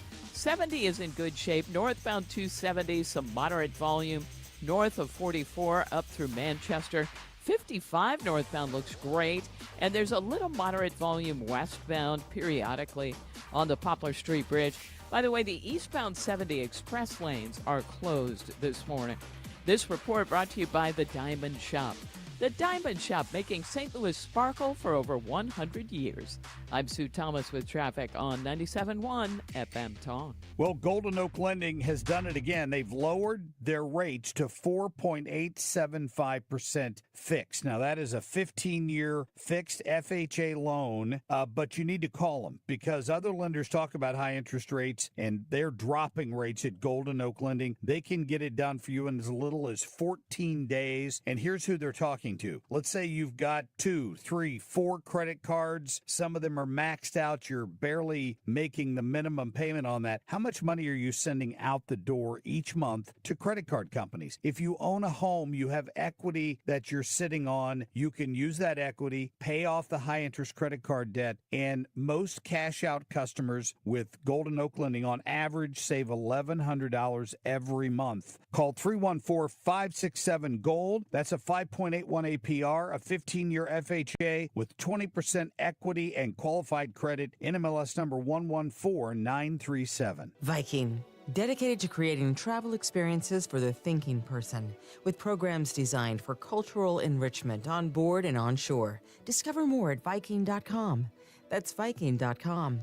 Viking.com. If you're looking for the perfect weekend getaway that's close to home here in St. Louis, it's Innsbruck, just to the west of St. Louis, 100-plus lakes, hiking trails, a gorgeous golf course, and plenty of options for living, either full-time or with a vacation home. And this year at Innsbruck, the new Sonnenhaus homes are available. The Tyrolean Sonnenhaus combines the modern exterior of a treehouse with the cozy interior of a cottage. They are awesome, and you can find out more and explore everything about Innsbruck easily at Innsbruck-resort.com. That's Innsbruck-resort.com. Hi, this is Steve Butts with the Crawford Butts Insurance Agency. I know we're all experiencing sticker shock when you get your insurance premium. Now more than ever, you need an independent insurance agent to find the best value for your family's insurance needs. Crawford Butts, family owned and operated for more than 60 years. Please give us a call at 314-752-2500 or at crawfordbutts.com. On-time news. On your time. Download the Odyssey app and dip in whenever you want. And stay on top of what's happening. 97.1 FM Talk on the Odyssey app. Nailing it. Marc Cox. Not Kim on a whim, but Scott on the spot. I want to tell you about something that happened over the 4th of July weekend to me. I was at a local pub having a cookout with some friends on Friday. And I was there for a bit, but then I went home to change, take a shower. We'd been throwing the baseball around. I was all sweaty. So I go home, and about 40 minutes later, someone who was at the tavern called me and said, hey, there's an order that just arrived from Uber Eats here. It was actually from Target, but delivered through Uber Eats. And it was a couple of sets of little earbuds. And I'm like, I didn't order that. Who would order earbuds to a pub? Right. So I was like, okay, I am completely baffled as to what is going on here. But I said, go ahead and take take them, and I'll figure it out when I get there. So I went back to the tavern, and they were in a bag with no receipt, just the 2 earbuds. And so I was like, this is completely baffling. My first thought was maybe someone had sent me that as a gift.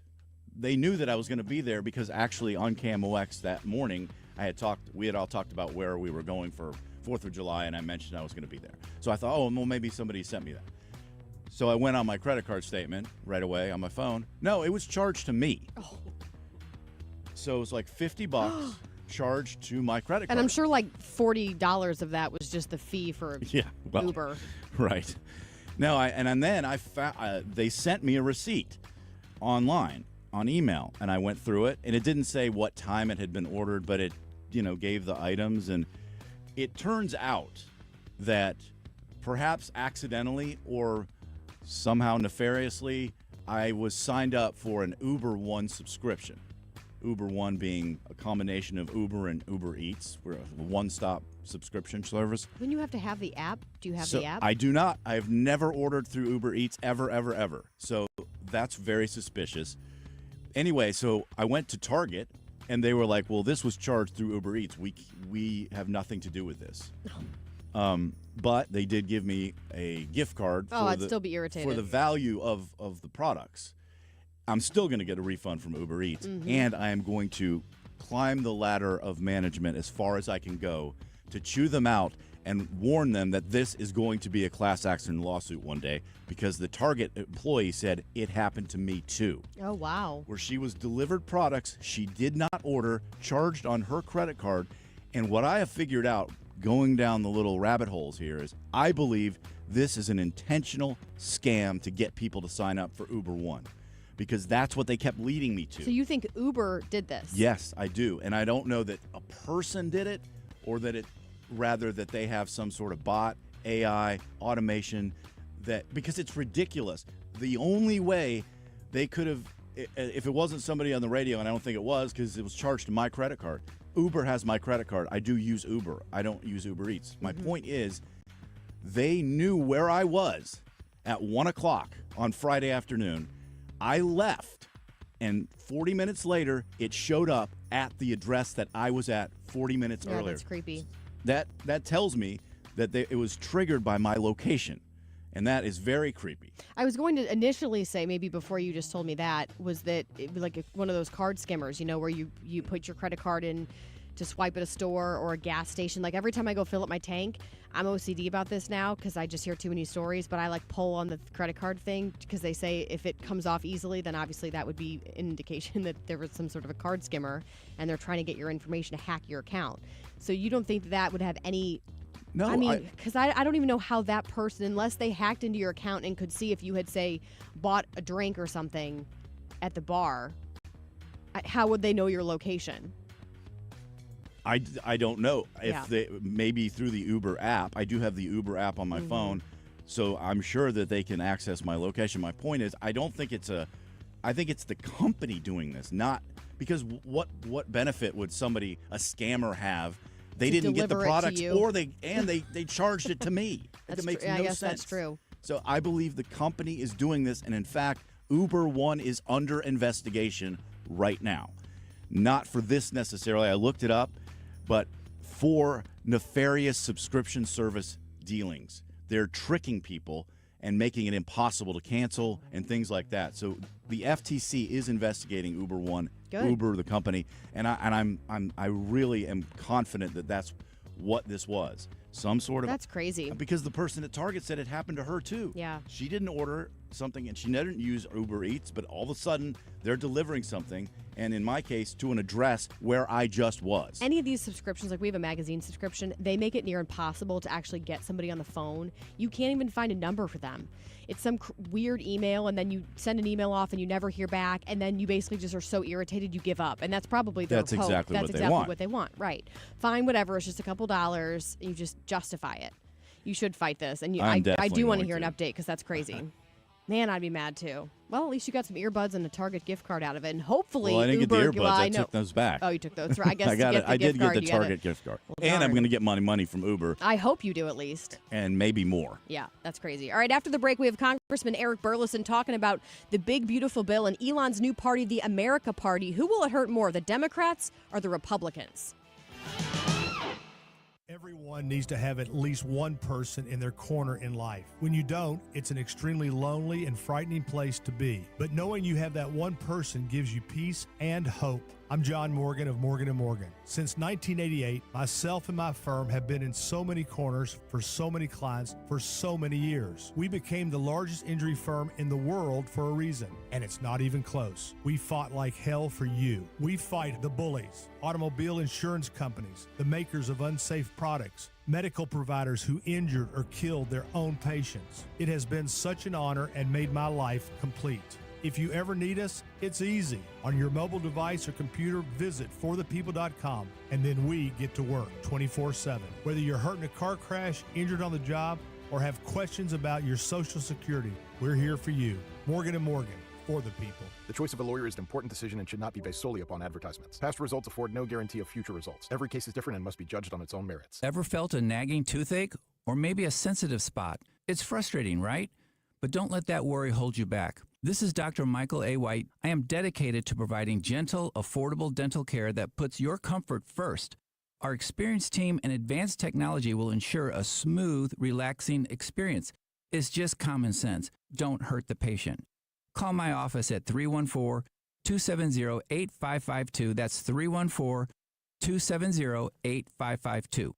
Are you ready? Creed. By overwhelming demand, the Summer of '99 tour returns. Saturday, August 2nd, Thunder Ridge Nature Arena. With very special guest, Daughtry. And Mammoth. Tickets on sale now at livenation.com. Don't miss Creed with Daughtry and Mammoth. The Summer of 99 Tour. Hey, it's Mark Reardon from my friends at Zero Res, and July is actually National Carpet Cleaning Month, and because of that, Zero Res is offering a purchase of 3 rooms of carpet cleaned and get 1 free, plus $50 off air duct surfaces. Here in St. Louis, you got stains from toasted Rav, dog hair thicker than a summer party at Soulard, and a mystery spot that might be beer, might be barbecue. Let's face it, might be both. It's time to call the pros at Zero Res. They clean without soap, harsh chemicals, or that weird musty smell your Aunt Linda's house always has. They use their powerful, fancy ZR water, so your floors dry fast, feel soft, and smell like victory. Like beating Chicago, maybe. Vacuuming is simply not sufficient to maintain the cleanliness and the lifespan of your carpet. And Zero Res can handle it all. Carpets, tiles, rugs, upholstery, air ducts, basically every surface in your home. Take advantage of this offer. Buy 3 rooms of carpet clean, you get 1 free, plus $50 off air duct services. Call today at 314-474-2020 or book online at ZeroResSTL.com. Tell me what the 97.1 FM Talk special. You spell it backward or forward, it spells the same. Zero Res. KFTK FM Florissant from the Kaufman Townsley St. Louis's Injury Lawyers Studio. Call 314-500-5000. That's 314-500-5000. All on the free Odyssey app. Unimaginable tragedy. I'm Chris Foster. Fox News Camp Mystic in Hunt, Texas says in a statement it's grieving the loss of 27 campers and counselors in Friday's flash flooding. The co-owner of the 99-year-old girls Christian summer camp is dead. Camp counselor Catherine Somerville on Fox. Dickie Slind was one of the most selfless men in the whole world. He was a inspiration to so many. He was a father figure, a comforting force in the uncertainty of everything. And all at least 82 deaths are confirmed now in Texas as search and rescue operations continue, and there's more rain and flooding in the forecast today. President Trump says letters announcing trading partners' tariff rates start going out today at noon Eastern, and he's threatening an extra import tax on members of the BRICS trade alliance, including Brazil, Russia, India, China, and South Africa. The president meets this evening with Israel's Prime Minister Netanyahu. The president says a deal with Gaza is close and there's a good chance that it happens this week. He previously told reporters that he was very firm with Netanyahu about the need to end the war, and he added that Netanyahu wants that too. And the hope is this deal, if it comes through, will involve a 60-day ceasefire where Hamas releases 10 living and 18 deceased hostages in exchange for Palestinian prisoners. Israeli forces would withdraw to a buffer zone, and UN agencies and Palestinian Red Crescent would deliver aid. Fox's Jackie Heinrich. An Australian woman, Erin Patterson, is convicted of murdering her estranged husband's parents and aunt with poisonous mushrooms in a lunch she served in 2023. She argued it was an accident and lied out of panic, insisting she loved her in-laws and had no reason to kill them. Patterson will have 28 days to appeal against her conviction. Fox's Jonathan Savage. A Justice Department report says there is no evidence that Jeffrey Epstein had a client list used to blackmail powerful people, and confirms he killed himself in his cell in 2019 while awaiting trial on federal sex trafficking charges. America's listening to Fox News. Hey, it's Mike Rowe, and if you want to do business with a company that actually stands for something, switch to Pure Talk. I did. Sure, I appreciate being on America's most dependable 5G network with unlimited talk and text for just $20 a month. But what I really appreciate is Pure Talk's commitment to our military and to our skilled workforce. That matters to me. Save 50% off your first month when you dial pound 250 and say keyword Mike Rowe. Pure Talk, a wireless company that actually stands for something. Millions of Americans take medicine like Ozempic and Zepbound. Many of them are overpaying by thousands of dollars a year. These GLP-1 medications for diabetes, weight loss, and more may not always be covered by your insurance, but GoodRx can help. GoodRx helps you save every month on prescriptions at over 70,000 pharmacies nationwide. Best of all, it's free to use. Check GoodRx to save on GLP-1s. Just go to GoodRx.com/GLP. That's GoodRx.com/GLP. GoodRx is not insurance, but can be used instead of insurance, including Medicare and other federal and state-funded programs. Good morning. It's 8:03 at 97.1 FM Talk. I'm Scott Jagow. Maybe a thunderstorm later, a high around 90 today. Dave Murray will have the forecast. Right now it's 75.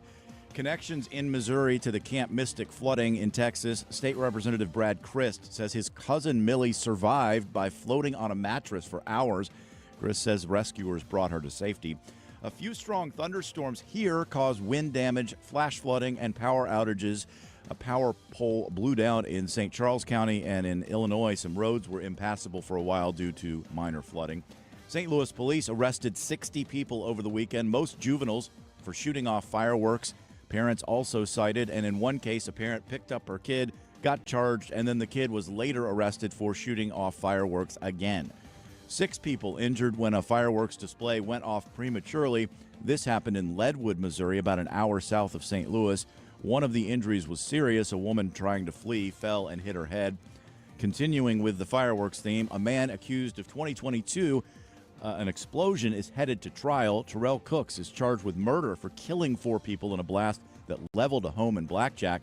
Prosecutors say it was the site of an illegal fireworks operation. Funeral arrangements are set this week for a longtime St. Louis firefighter. Lee Krause died after suffering a medical emergency on duty. The service is Wednesday. It is 8:04, 97.1 FM Talk. 28 runs in 3 games. That's what the Cardinals gave up to the Chicago Cubs. They did win one in between Friday and Sunday, but yesterday was another blowout, 11-0 the final. That was after a rain delay at Wrigley Field. The Cubs win the series 2-1. The Cards get a day off today, and they're staying home to host the Nationals and then the Braves. And then we have the All-Star break, and it will include one Cardinal, a representative for the National League. That would be Brendan Donovan. It's his first time as an All-Star. The game is Tuesday, July 15th in Atlanta. The U.S. men's national soccer team scored in the first 3 minutes, but then lost 2-1 Sunday to Mexico in the Gold Cup Championship. The referees might have had something to do with that. The U.S. team very upset about the officiating. It is the team's final competitive match until next year's World Cup in North America. It's 8:05, 97.1 FM Talk. Traffic from the 97.1 FM Talk Traffic Center. You know, we look pretty good, on the roads this morning. There is a stall on the northbound 270 ramp to Doherty Ferry. Watch for that. They've pushed it as far off to the right as they can. Signal problems really causing delays throughout the area. The worst of it is at 141, northbound 141 at 64. They are on red flash, and there is a jam behind it. They're also on red flash on the ramp from eastbound 6440 to Spady. We've got moderate volume out there, eastbound 64 at 170. 70 eastbound looks great into downtown, although the express lanes are closed. And no delays on the bridges if you are headed in from Illinois. This report brought to you by Siding Express. Transform your home with the beauty and durability of James Hardie Siding. At Siding Express, they specialize in James Hardie siding installation. So visit sidingexpress.com today to schedule a free consultation. sidingexpress.com. I'm Sue Thomas with traffic on 97.1 FM Talk. Air Comfort Service, heating, cooling, and insulation. Weather. Kicking off the first full week of July. Plenty of sunshine on this Monday. There's a chance of a spot thunderstorm. Still warm. It's still kind of moderate humidity. 89 for the high. Tonight, partly cloudy skies, 72 for the low. On Tuesday, sunny. Just a tiny risk of a spot storm, 92 degrees. Kind of the same story on Wednesday. Full moon coming up Thursday night. This is 97.1 FM Talk. Chief Meteorologist Dave Murray. You can hear the Mark Cox Show anytime, anywhere on the free Odyssey app. That's AUDACY. Download it now to listen to 97.1 FM Talk. It's 8:07. The Mark Cox Morning Show is brought to you by Thomas Helbig and Bob Kershaw with the Retirement Advisory Group, retirementkey.com.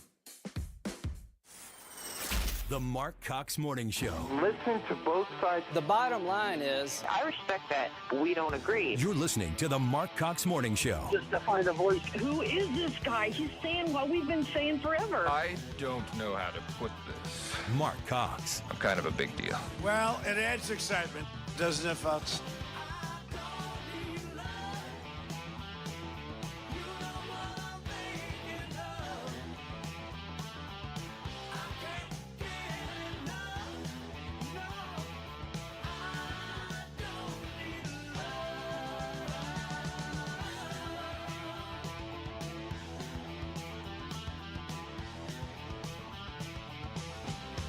Good morning. Welcome into the Mark Cox Morning Show. I'm Kim St. Ange filling in for Mark. He'll be back tomorrow.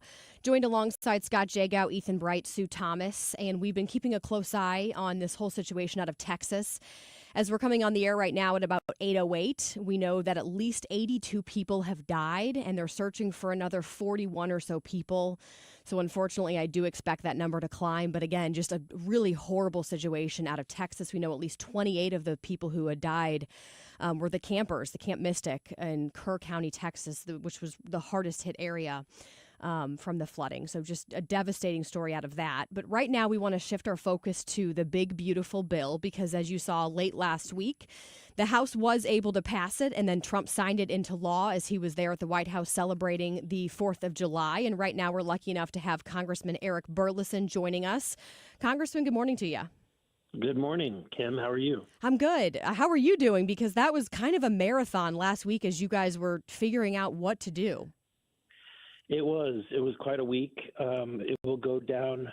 If I write a memoir, that will be a big part of the book. Right, I can imagine. Yeah. So as you know, when the bill came back from the Senate really watered down a lot of the key provisions that we were trying to get to pay for the tax cuts, because we don't want to be fiscally irresponsible and blow up the budget or the deficit. So particularly when they watered down the Green New Deal provisions. They reduced some of the SNAP savings, a lot of things. And then they kind of watered down some of the things that conservatives care about, like the pro-life issue. They, instead of banning Planned Parenthood for 10 years, they dropped it to 1. Some of the transgender stuff got lost. And so we sat down so there was a group of us that were willing to hold out and to vote no and send it back to the Senate and make them correct it.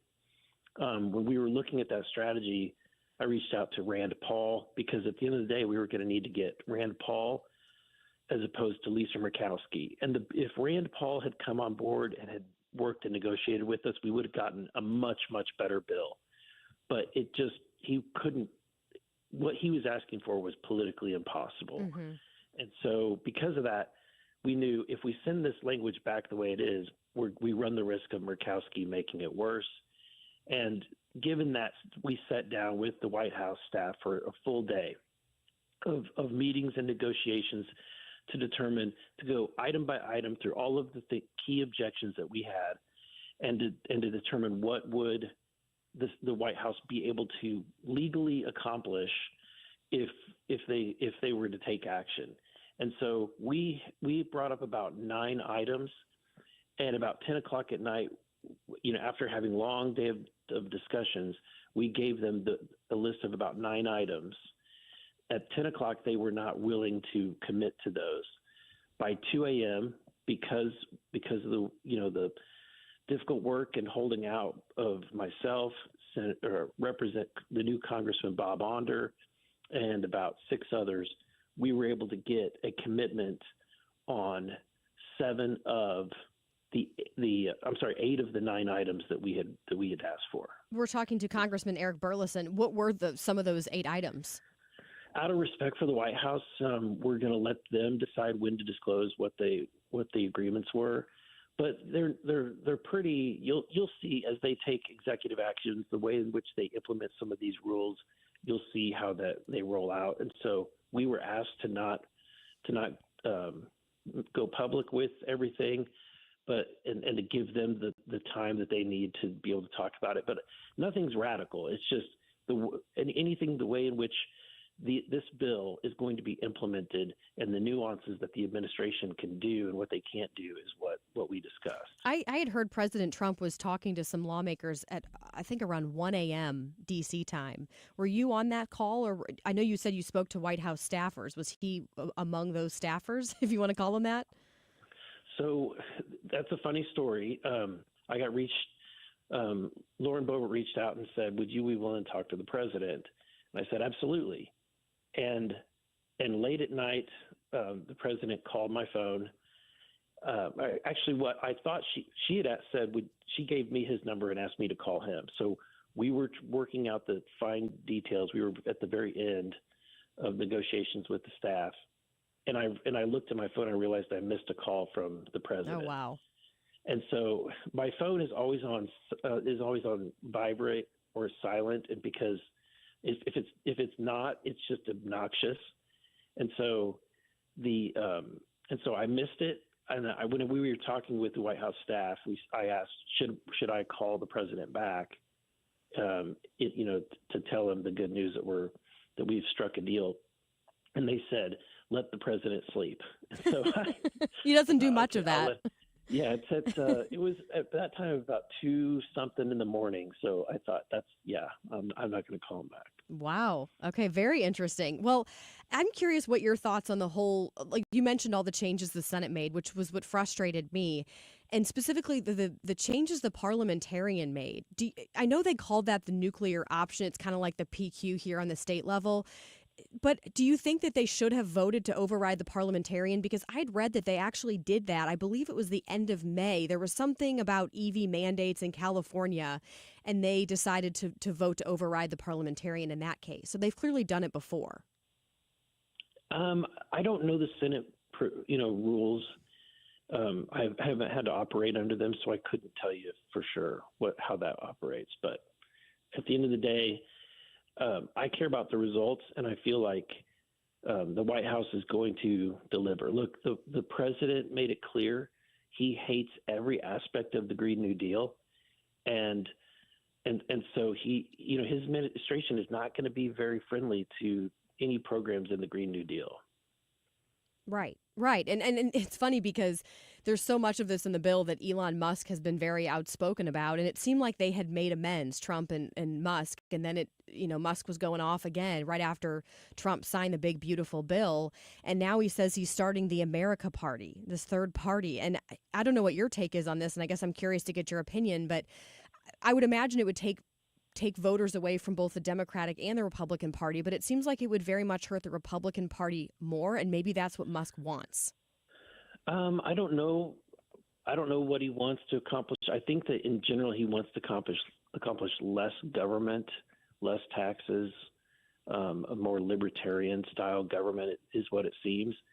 And I'm not necessarily opposed to that if that's what the goal is. I think that we do have a lot of swamp creatures in D.C. There are a lot of uniparty people. Mm-hmm. I do not consider myself one of them. I'm probably the least bipartisan member of Congress. In fact, I was ranked number 2 or 3 least bipartisan. I'm not interested in building the D.C. swamp. I'm trying to tear it down. Mm-hmm. And so if that's what his goal is, I welcome it within the Republican Party, or if he can get people to break away from the Democratic Party and find reason, then that would be great. Right. You mentioned that some of these things that the White House had offered as kind of concessions of like, hey, we'll do this if you'll vote in favor of this. I know they'd probably be in the form of an executive order. Do they give you any sort of a timeline that you're able to discuss as far as like, okay, in the next month we'll likely see these announced? Yeah, most of this will happen by the end of this year. Almost all of this will happen before the end of this year. Okay. And it's nothing going to be too surprising. Some of it is things that we knew were inevitable to happen in the continuing resolution that will inevitably come this coming September, and getting commitments as far as spending in that bill. And so those were discussed. We were having as many discussions outside of the context of the bill because we knew that at that point we couldn't change the bill. So what can we do through executive action or through commitments on legislation that is in the pipeline?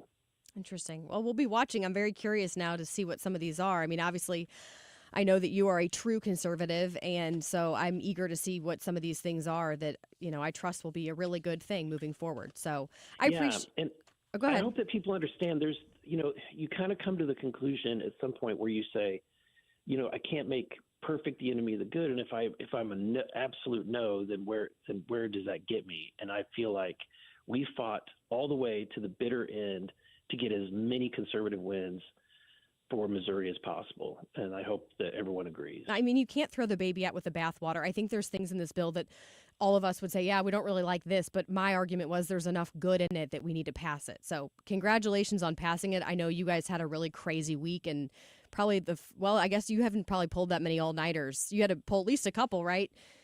For years. It was similar to being a Missouri senator. I can imagine. Bob and I were kind of in our element again. I bet. Well, I appreciate your time again. That's Congressman Eric Burlison. Thank you, Kim. All right, thank you. Hey, when we come back, we were off for the 4th of July on Friday, so we didn't get to do our Queen of Hearts drawing, so we're going to do that. Plus, did you hear that Tucker Carlson has decided to interview the president of Iran, and people are understandably mad about that? We'll be discussing that when we come back. I'm Kim St. Onge for Mark. Traffic from the 97.1 FM Talk Traffic Center. We've had some issues on the roads this morning, but generally we've got light traffic out there. If you are a northbound 141 driver, the problem is we've got signals on red flash at 64, and there's a real jam going behind that. But northbound 270, just a little moderate volume on either side of Manchester. Eastbound 70 looks great out west into downtown, but the express lanes are closed. And eastbound 64, just some moderate volume at 170. Quiet on the Illinois side as well. This report brought to you by the Diamond Shop. The Diamond Shop, making St. Louis sparkle for over 100 years. I'm Sue Thomas with traffic on 97.1 FM Talk. I've seen lots of great examples that my friend Darren has sent me of homes that had aluminum or steel siding on them, which was pretty common 30 or 40 years ago. These days, you're having to repaint that every few years. Why? Because regular paint does not do well on aluminum and steel. It tends to fade. It gets chalky. Not with Rhino Shield. Put Rhino Shield on there. It's going to be beautiful. It's going to be durable. It's going to last and last and last because homeowners get a 25-year transferable warranty. Now, Darren can do this for commercial products as well, for commercial buildings. He's got a great coating for commercial roofs.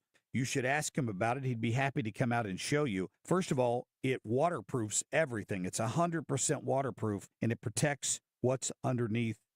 It even gives you energy savings. 877-25-RHINO is the phone number, or go online and tell him Mark Cox told you to call. 877-25rhino.com. The heat's really been extreme last week or so. I have a wife that's going through change of life, and she woke me up 3 a.m. and said there's something wrong with the air conditioner. I checked the thermostat, and it's set at 66, and it is saying 66. Like we set it every single night. I said, okay, how do you feel? She goes, okay, well, as long as it's 66. And then within 2 minutes, all the covers are back on her, and she says she is freezing. I said, honey, the air conditioner isn't broke. Your thermostat is broke. So if you're living that way, my advice is this. I'm not the brightest bulb in the box, but here's what I do. I keep my laughter inside. It is real what they're feeling. You don't need to call me. You can say you called me, but you don't need to call me. Save your money. This is Bart Inman. One easy number in Missouri and Illinois, 314-293-2600. God bless. Boom goes the dynamite.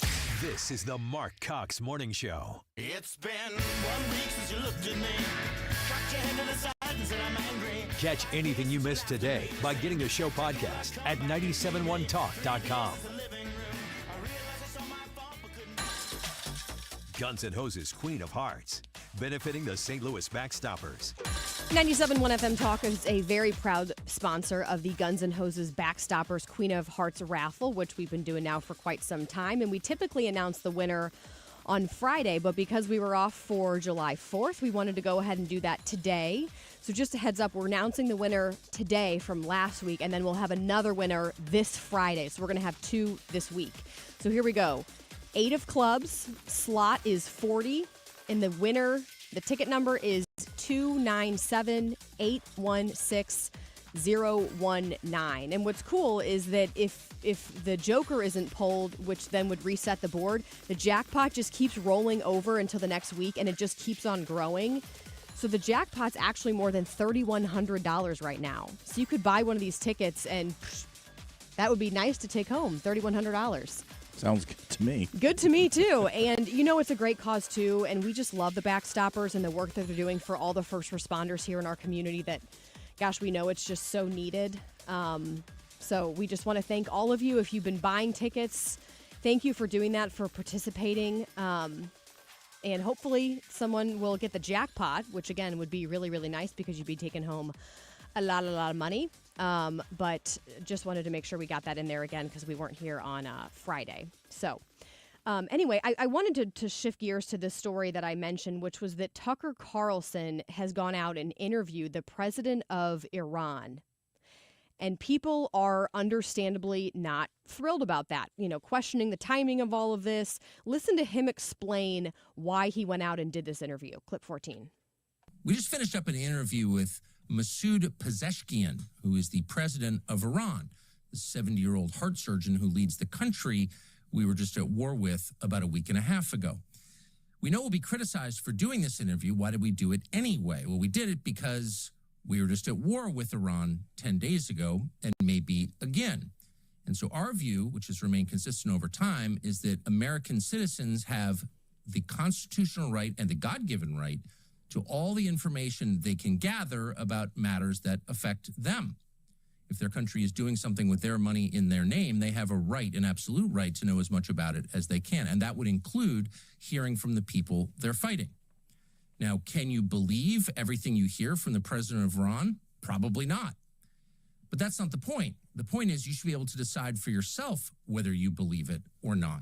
And keep in mind that anyone who seeks to deny you that right is not your ally, but your enemy. By the way, we have also put in, for the third time in the last several months, an interview request with the Prime Minister of Israel, Benjamin Netanyahu, and we hope he accepts that. The interview is limited by a couple of factors. One, it was done by remote through a translator. That's always awkward. For another, I don't speak Persian, and there are all kinds of questions that I didn't ask the president of Iran, particularly questions to which I knew I could not get an honest answer, such as, was your nuclear program totally disabled by the bombing campaign by the U.S. government a week and a half ago? There's no chance he's going to answer that question honestly. I didn't bother to ask it. The answer, in fact, from an American perspective, even from the CIA's perspective, is unknowable. So we dispense with those, and I asked him very simple questions, such as, what is your goal? Do you seek war with the United States? Do you seek war with Israel, et cetera, et cetera, et cetera? I disagree with that decision to not ask that question about the nuclear facilities. Did the bombing, was it as detrimental as we think it is? I do too. I think you have to ask the question. You do. You can know that the answer isn't going to be honest, or you're not going to get any facts that you didn't know beforehand. But I still think you need to ask the questions that people are expecting you to ask, no matter what the answer you think is coming. That's for us to decide, kind of like why he said he wanted to do the interview in the first place. Well, everyone should have a right to decide what they think about something. Well, why don't you ask the question? I'll decide what I think about his answer. Why are you just not going to ask it? Unless he was told, don't ask it, in which case then I would come out and say, hey, I want to be transparent. We were told by the president of Iran that in order to agree to this interview, he would not allow us to ask this question. You also never know the value of an interview like this until later on sometimes. I'll go back to John Miller with ABC in 1998 interviewed Osama bin Laden. It was very controversial. It was on video. It turns out that video was gone over by the FBI and other organizations years later when they were trying to catch Osama bin Laden because they were looking for specific things, the way he talked, the way he looked, the way he moved, especially the way he moved, so that they could figure out if that was the guy at the compound so where they ended up. Yes. Okay, well, see, so that's I'm just interesting. Saying, little things like that, it could come back later and be useful. Okay, that's interesting. I mean, the interview itself hasn't dropped, just the teaser. He said it would go down, I think, like a couple days, 2-3 days. So probably by midweek, I would guess this interview would be released because they were still editing, is what Tucker said. Now, as far as him wanting to get Benjamin Netanyahu, Tucker, don't hold your breath on that. He's come out alongside Candace Owens and, well, I don't know if I'd call him anti-Israel, but kind of. I mean, they've had like some sort of a change of heart and shifted and not been as supportive. So I don't know why Netanyahu would want to agree to that. I do know, by the way, Netanyahu is going to be flying to D.C. today. He's going to be meeting at the White House with Trump, talking about this potential deal with Hamas, a ceasefire deal that's been in the talks for a while. Israel already said we're down, but of course the terrorists, Hamas, have said, no, we want more. So, but Trump thinks it could happen this week, which would be huge. But do we trust it will hold? That's a good question. Same issue going on with Ukraine and Russia. Like Trump said his meeting with Putin was very, very disappointing, and we don't know where that's going. But we can hold our breath, but I wouldn't I wouldn't expect it. Don't hold it too long, because Anyway, all right, when we come back, we have Tom Ackerman. And then right before our show ends here at about 8:47, we have Ben Herzog with the National Weather Service. What kind of protocol do we have in place here locally when it comes to flood warnings? It's a question I want to ask him. I'm Kim in for Mark.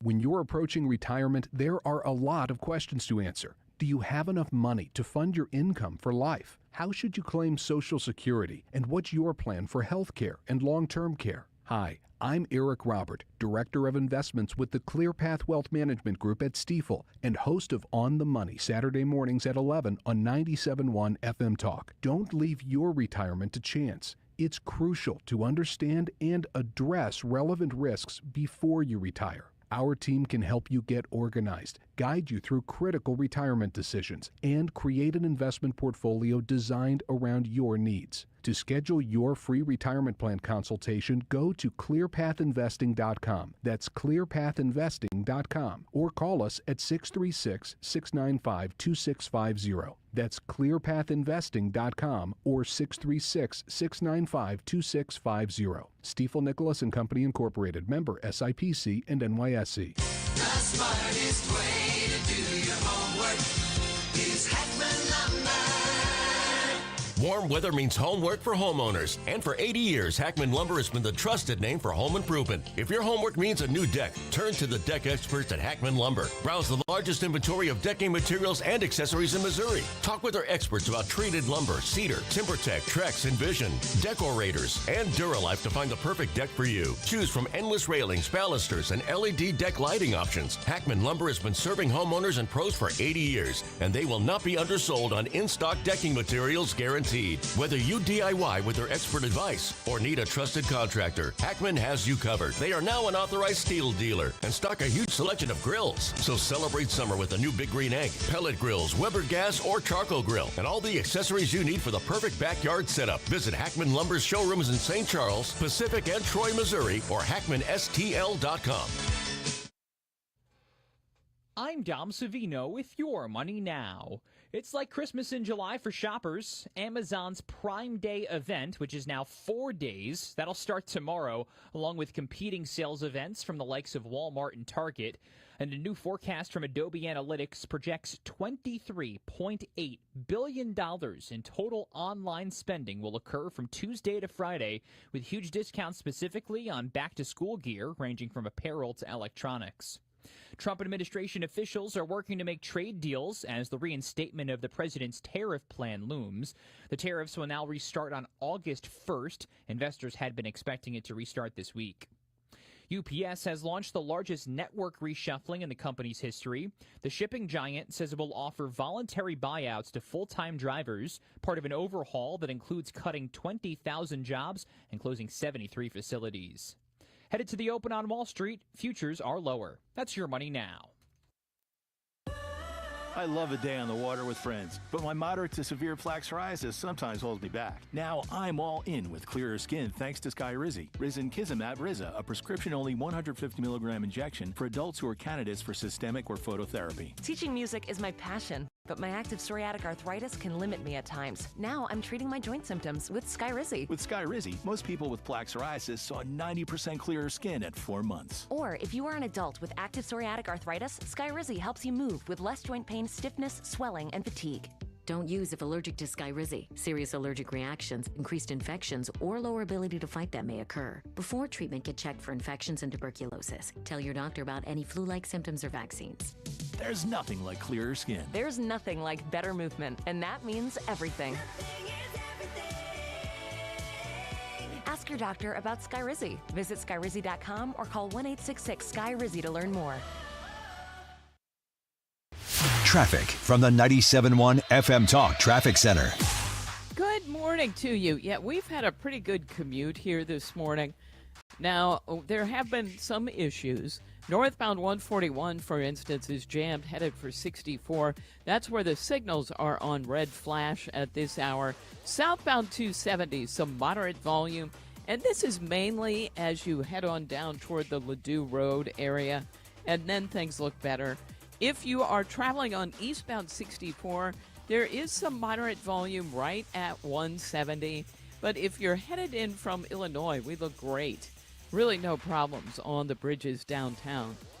Yeah, we look good. This report brought to you by Lakeside Renovation and Design. For over 25 years, Lakeside Renovation and Design has been St. Louis's trusted choice for transforming homes inside and out.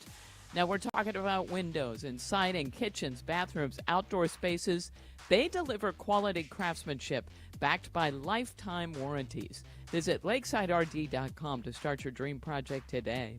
I'm Sue Thomas with traffic on 97.1 FM Talk. Celebrate National Carpet Cleaning Month with Zero Res and purchase 3 rooms of carpet cleaned and get 1 free, plus $50 off air duct services. Book online today at ZeroResSTL.com or call 314-474-2020 and take advantage of the summer savings. Summer in St. Louis means one thing: Cardinals baseball.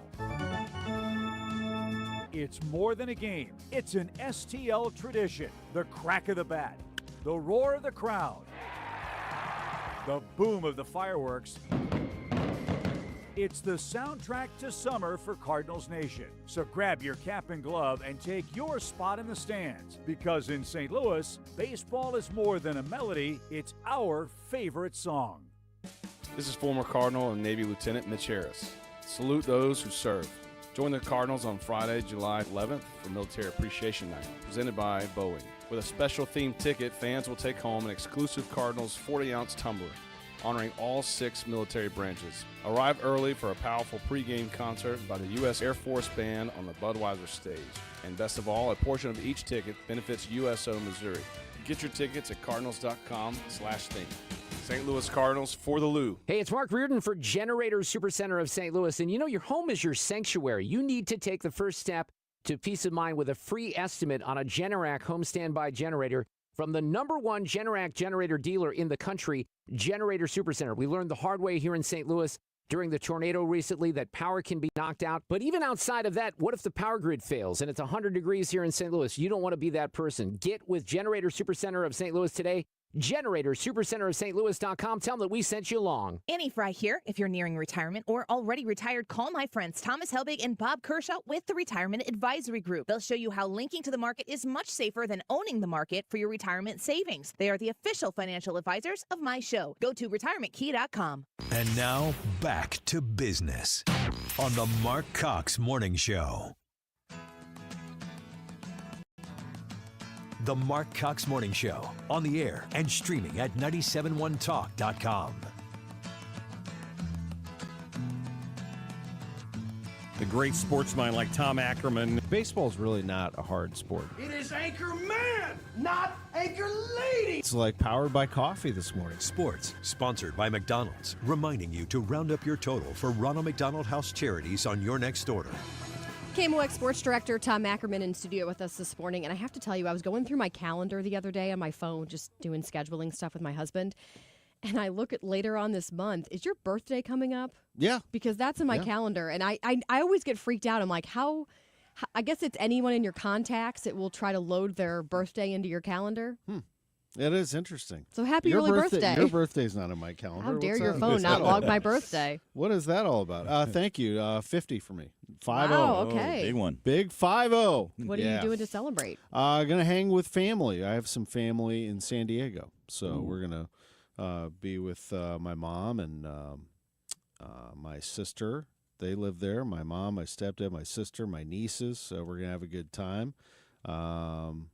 So it'll be very nice. I just can't believe you're turning 50 because I just think back to when you were 20-something. I know I've told the story before and I'll keep it short, but I just think about that time when you emceed that event for my parents' clinic years ago. Like one of your first, I don't know if you knew this, Scott, it was like one of his first gigs working at KMOX. And so you would have been in your 20s then. And little Kim was watching. Yeah, little Kim was there. Kim was watching from the parking lot. So crazy to me. Yeah, that was at Clayton and Baxter. Good memory. Yep. Anyway. And I remember that very well. One of my first speaking engagements, I think. I found a cassette, by the way. My dad found a cassette. I know you told me that. I should give it to you. I need to dig that up. That is just crazy. That's crazy. No, it's amazing to see how it's really flown by. I mean, August 1st, it'll be 28 years for me at KMOX. Holy cow. Wow. So over half my life. And, I started when I was 22, and it's really flown by. But in other ways, it's all that I've ever known professionally. I did college radio for 4 years and then jumped in behind the scenes at KMOX. and it's been a great ride. I mean, what a ride this has been, and I don't plan on stopping anytime soon. So yeah, 50 is a fun age. I kind of, care less about like what people think of you. I think when you're that happens. When you're in your 20s and 30s, you're always like, gosh, I just man, I don't know, I want to improve myself, and I hope Yeah. everybody likes me. And then over time, you're like, well, I've come this far, and I just I think you start to I don't know how to explain it. I just like a lot of that stress has sort of dropped off, and you just kind of appreciate your friends and your surroundings and everything that you've got going for you, and what's to come. And I think I care more about other people's success than my own is That's maybe cool. the best way to put it, is that, my coworkers, my family, I would rather sit back and enjoy what they're doing and just have fun with it. So that's the best way that I can put that. Words of wisdom by Tom Ackerman. Well, I do what I can, and I know we're going to get into the Cardinals, so I'll just say, in my 28 years of covering this team, there have been some unbelievable runs. I mean, we've had some things that I never thought I would see. 2011, that team was dead, and they came back out of nowhere and won the World Championship. Like, I don't know that we ever see a comeback like that again. I've seen teams that have dominated and fell at the end. I've seen teams that have dominated and fell in the first round. I mean, I've seen so much. I've never seen a situation quite like this, where they started the season and said, we're just going to tell you, without using the word rebuild, that's what they were going to do. And so I sort of dropped my expectations right away in April and said, this team, I'm just going to watch them develop. I'm not going to get all caught up in, are they a contender or not? Because if I start doing that, then my expectations will go up, and I just want to watch them develop. This is not the World Series year in 2025. And then lo and behold, they have that hot May, and here they come. So then they're a contender again. And that's why I did that, because this weekend I got caught up in it again. Oh, here we go. They go to Wrigley Field. They can, if they win this series, if they sweep, they could really be in contention. Well, the Cubs are better than they are. And on Friday, you cannot be a serious player with this rotation currently as it's put together. Miles Mikolas and Eric Fetty don't have it. And Mikolas got lit up on Friday for 6 home runs. Saturday was an incredible, dramatic, fun comeback win with Joel Pozo hitting one out on Waveland Avenue, and everybody's pumped again. And then the reality sets in that Eric Fetty's your starter on Sunday, and he gets beat up. In fact, they pulled him in the second inning. The Cardinals have to figure out a way, and the offense, has no motivation after that. I mean, they're just, beat down. I mean, they've been blown up already. So they're pressing to try to figure something out and string together hits, and you just can't come back from a hole like that. So they've got to figure out a way to fix this rotation. I think probably, the one obvious move is you get Michael McGreevy in there to replace Fetty. Fetty his next turn is coming up on Saturday. I would anticipate that they would strongly consider McGreevy in that spot. I don't see how you can go back to Fetty. You got to get him fixed. And for that matter, Mikolas. I mean, the only thing that he did that was admirable was he gave them a shot on Sunday because he went 6 innings and saved some of the bullpen. But Mikolas has trouble too. And the only other replacement they have is Steven Matz, who has been very good for them in the middle in terms of relief. So they're just running out of options. They just don't have the depth in their rotation. The only thing that has saved them thus far is they've remained healthy in the rotation. But they have 40% of their rotation is getting blown up. You cannot move forward if that is going to be the case. Didn't Fetty just have an awesome game? Like, he was huge. It's been a while. Baseball season moves fast. I know you have off days, but I thought he had a record-breaking day. He had a complete game. It was awesome. But you Yeah. know what he's doing is he's throwing too many straight balls. His sliders are getting hit. Everything is over the middle of the plate, or if he misses wildly, and they just are waiting for a pitch over the middle of the plate. So he just doesn't have it, neither does Mikolas. So how many games are we out now? Because we were, 6.5 out of first. It's attainable, but you only have 6 head-to-heads with the Cubs left, so you need them to fall back, and you need to get on a hot streak. And the only way to do that is to get good starting pitching every day and hope that your offense can follow. The offense has had its moments, but they've had way too many goose eggs as well. They've been shut out a ton. So it was a very disappointing weekend. To get smoked like that on Friday and Sunday is very disheartening. Cardinals have the day off today. They play the Nationals tomorrow. The Nationals are in last place in the NL East. The Braves have had an awful season. They follow them. So a real chance in this 6-game homestand to get some wins. The Nationals were so upset that they yesterday fired their GM and their manager on the same day. Mike Rizzo and Dave Martinez. They're gone. So they have, you talk about a reset. That's what they've done. So we'll see what it looks like here tomorrow. I mean, I hate to say it, but I feel like a lot of our teams need a reset, which I get. The teams need that, but it's like the Blues kind of rebuilding, right? You have the Cardinals rebuilding, and then obviously you have Blues had a really nice City, offseason. Had fired their coach. We still don't have any word on who the new head coach will be, right? It's interim now. Right. No, they're going to ride with David Critchley the rest of the year, and then they'll make that call. Mizzou football looks good. Hey, we'll take that. Take the win where you can get it. SEC football. Illinois looks good. Illinois is going to be a player in the Big Ten. College football is coming soon. But, yeah, the pro teams have been a letdown for sure. Except the Blues, though. I think the Blues are a legit championship contender. I really do. I think they could be very, very good in this upcoming season. They had a good offseason, and I love the young core that they have. They're going to be good. I can't say the same for City until I see more. Yeah, and the Cardinals, the good days are coming. I'm just telling you, Chaim Bloom is going to get this organization back to being the power that they once were in terms of their farm system and bringing up star after star after star. That's the hope anyway, that they'll be able to get that going. I'd like to be as optimistic as you are, and I'm just going to trust you because you know way more than I do about the Cards. So I'm just going to trust that you're right and that Chaim Bloom will get it done. But right now, I'm just not feeling so great. I think you're going to like Chaim Bloom a lot. Good. I really do. Let's hold out hope. All right, Tom Ackerman. We'll see you before your birthday. We'll see you later this week, right? All right, I'll be here. All right, have a good one. See you.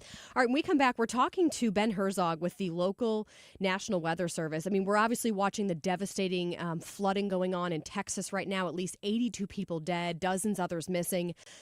People are frustrated. They're saying there was no flood warning. Now, the National Weather Service says there was, but should there be some sort of another system in place? And what do we have here locally? What is the protocol when there is a concern for flooding? We're going to ask him that question when we come back. Traffic from the 97.1 FM Talk Traffic Center. We've had issues this morning on 141 at 64.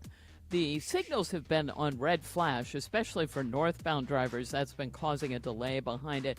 That is true now. Southbound 270, some moderate volume at Ladue Road.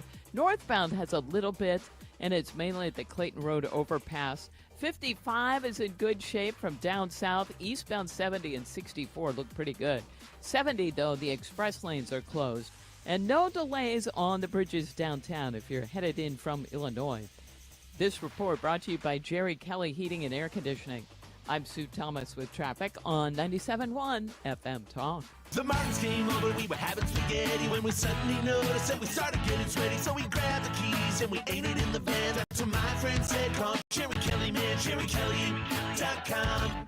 Give him a call, even though it's late, JerryKelly.com. Hey, it's Mark Reardon with news for listeners who, like me, want to learn more about Bitcoin. Bitcoin Ben's Crypto Club is coming to St. Louis later this summer. The Bitcoin Ben Crypto Clubs teach members what Bitcoin is, how to buy it, how to safely store it, and how to avoid scams. And we'll connect with others like us who want to learn more about crypto. St. Louis will be the 7th club nationwide and Ben's hometown. If you want to know more about Bitcoin, you need to know Bitcoin Ben. Learn more at bitcoinben.io. That's bitcoinben.io. Rolling hot dogs 2 for $5 on a fluffy bun. All beef hot dogs rolling in. Hurry, 'cause they're on the run. Pick your toppings anyway. Roll into this deal. Pick your 2, big Q2. Rollin' makes a meal. Mustard relish, sauerkraut. Ain't no need to scream and shout. Get 2 all beef hot dogs and a big Q for $5. Only at QT. More than a gas station. Your biggest choice in home restoration is who do you trust with your home, your most valued asset? Well, few can match Banner Construction's experience and dedication to excellence. Banner is an elite preferred James Hardie contractor and Pella window specialist. Restoration is a one-time opportunity to have Banner's design team show you architectural options to make your home the neighborhood showcase. Call for a free consultation today. 314-569-1050. Now hiring qualified carpenters. BannerConstruction.com. Morgan.com. I'm Ultima Morgan of Morgan & Morgan. Every time one of my children started driving, it was terrifying. Thousands of accidents happen across the country. We see it every day. If you've been injured in a car accident, call us. Dial Pound Law or visit forthepeople.com for an office near you. Eggland's Best. The only eggs with more fresh and delicious taste, plus superior nutrition. Available in so many delicious varieties. Classic, cage-free, organic, free-range, and pasture-raised. Eggland's Best. Better taste, better nutrition, better eggs. St. Louis's home for conservative talk. The Marc Reardon Show. Living the dream. The whole Declaration of Independence gave us freedom for life, liberty, and pursuit of happiness. Weekdays from 3 to 6 on 97.1 FM Talk. Miss a morning and you'll miss a lot. The Marc Cox Morning Show.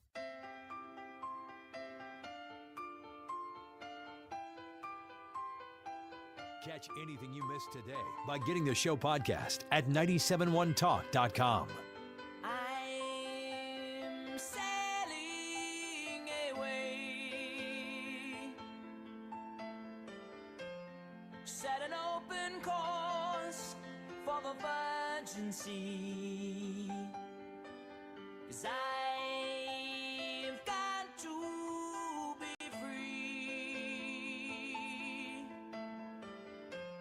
free to face it. Well, I want to say this. My instruction to every state agency involved in this is to assume everybody who is missing is alive. And there's a need for speed. Not just every hour, every minute counts, which is why there's people in the air, people in the water, people on the ground right now, because they're looking to save every last life, and we will not give up that effort. That right there, Texas Governor Greg Abbott, relaying the message that they're very much still in rescue mode. They're not looking at this as a recovery. They're hoping that some of the 41 or so people who were still missing in Texas will be found alive. At least 81 people have already died. And, there's been criticism about, was enough warning given? And my question was, what kind of protocol is in place for something like that? Not just, of course, in Texas, but what happens when there's a big flood here? We remember that flood in 1993, flood of the Chesterfield Valley. What if that were to happen again? We're thankful to have Ben Herzog, who is the Science and Operations Officer for the National Weather Service, joining us now. Ben, good morning to you. Good morning. How you doing? I'm good. I appreciate your time. I just want to help me understand kind of what the protocol is from the National Weather Service's perspective when there's any sort of a potential for flooding here. Sure. So in general, just with most of our weather kind of services that we provide, we kind of categorize our forecasts into three different phases. There's the outlook phase, the watch phase, and the warning phase.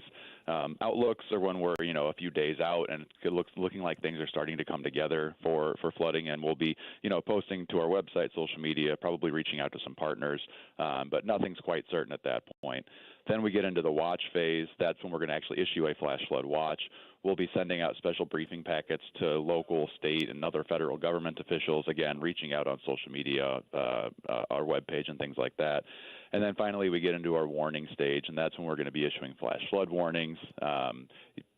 On some of those warnings, you'll be getting alerts straight to your phone. We'll be sounding the NOAA weather radios and things like that. And so once the warning is there, that means it's imminent or ongoing, and we're trying to pump as much information out as possible at that point. So I know that this was happening at like 4 a.m., so a lot of people were sleeping and maybe didn't even have their phones by them. But when you talk about it escalating to that warning stage, what type of an alert is that? Because, I'm picturing like an Amber Alert where that will wake you up in the middle of the night, because it's so loud and jarring. It's not, is it anything like that if it were really, the threat that we're talking about in Texas, if that were to happen here, would you guys send out something similar? Do you have the ability to even do that? Yes, we do. So for flash flood warnings, we kind of categorize them into three different tiers. The first is just called a base flash flood warning, and that one will not light up your phone. And the way we describe base flash flood warnings is you can find trouble. So if you're driving around and you go somewhere that's flood prone, then you're probably going to run into flooding and things like that. When you step up from base, you get to considerable and catastrophic. Those are the two, the middle and the highest type of flash flood warning. And I do know that the office down in Texas did issue a catastrophic flash flood warning. Both of those will alert your phones, just like you get an Amber Alert on your phone, just like you get a tornado warning on your phone. And those will light up. And we describe considerable as trouble will find you, and catastrophic as trouble is here and it's bad. And so those are the ones where we really want to make sure everybody's got all the information they can get about those. I'm guessing one of the challenges challenges you would face with issuing these warnings would be that people become desensitized to them. Like, you want to obviously make sure people are aware of what's going on, but if you send out too many, people just think, oh, it's not a big deal, and they just silence it and disregard it. Yeah, that's absolutely true. And in fact, that's part of the reason we have these 3 different tiers of warnings, because it used to be with even our base flash flood warnings, those would also light up everybody's phone that were inside of the warning. And because that's just one of those warnings where if you go out and basically look for the trouble, you're going to find it, we didn't feel like that was necessary to alert everybody inside the warning every time there's one of those types of warnings. So, yeah, warning fatigue is definitely something that we take into consideration and try to alleviate whenever possible. We're talking to Ben Herzog, Science and Operations Officer for the National Weather Service. There's criticism out of Kerr County, which was the hardest hit area in Texas, where they're saying that there was no flood warning system, I guess, on the county level. Well, supposedly they had discussed that, and the residents there didn't like the cost of it, so it never was implemented. Are you aware of any local municipality that has its own sort of flood warning system that would work in conjunction with the National Weather Service? That's not something that I've got any awareness of. I know on certainly every major river, anything near the size of the Guadalupe River that we've got in our forecast area, we do have river gauges up and down all of those rivers, and we are monitoring those pretty closely at all times, especially when there is heavy rainfall happening. But I'm not aware of any particular systems that are in use by local governments that are looking at things like that. Last question I have for you, Ben, and I've been talking about some of the criticism, but again, the National Weather Service there is saying, look, we normally would have 2 staffers. We had 5. The local meteorologists are saying we did what we could to try to warn people, and they're really saying that this was just unprecedented. I think they've been calling it like the 500-year flood. 26 feet that river level had risen in a matter of 45 minutes. How unusual is that? Extremely unusual. I know I was communicating with a couple of my coworkers here. We were all actually off work this weekend, but we were looking at what was happening. And to see that amount of water come down the river, it is unprecedented. That's the greatest word for it. I know a couple of weekends ago, we had quite a bit of rain in the Ozarks. It was only about half as much rain as they saw in Texas this weekend. And we had a couple of river gauges that went up about 6, maybe 10 feet in about 6 hours. This was 3 times as high, and it happened in an hour. And that is just, I've never seen something like that before. That's not to say it hasn't happened, and I'm not particularly familiar with the area in Texas itself, but that is an extremely rare event to see something like that happen. Yeah, just seeing all the videos, devastating. Ben Herzog, again, Science and Operations Officer for the National Weather Service. We appreciate your time this morning. Yep, thank you. It's unbelievable, but now I don't even know if I should call it the silver lining, but the silver lining, I guess, is you've seen some incredible stories of heroism, of people putting their own life at risk to save some people who have been riding the flooding down on the river, the Guadalupe River, down on a mattress for miles and miles and miles, and then they're able to cling to a tree for hours and someone comes and saves them. I have chills talking about it. I mean, that's what you love to see, is a community coming together after such devastation. But we're obviously praying for all the families, the people who are impacted there throughout Texas. It's just so sad. We know that Brian Kilmeade will have updates on that throughout the show that's coming up after ours. Then, of course, Annie Fry in the afternoon. Then Marc Reardon will close things out this evening on your drive home. Hey, I have had a blast filling in for Marc while he's been on vacation. Scott, Ethan, Sue, all of us, thank you for joining us this week. And today, Marc is back tomorrow morning at 5. Don't get stuck in the dark. The next time the power goes out, make sure you have Grasser Electric on your side and one of those whole house generators installed.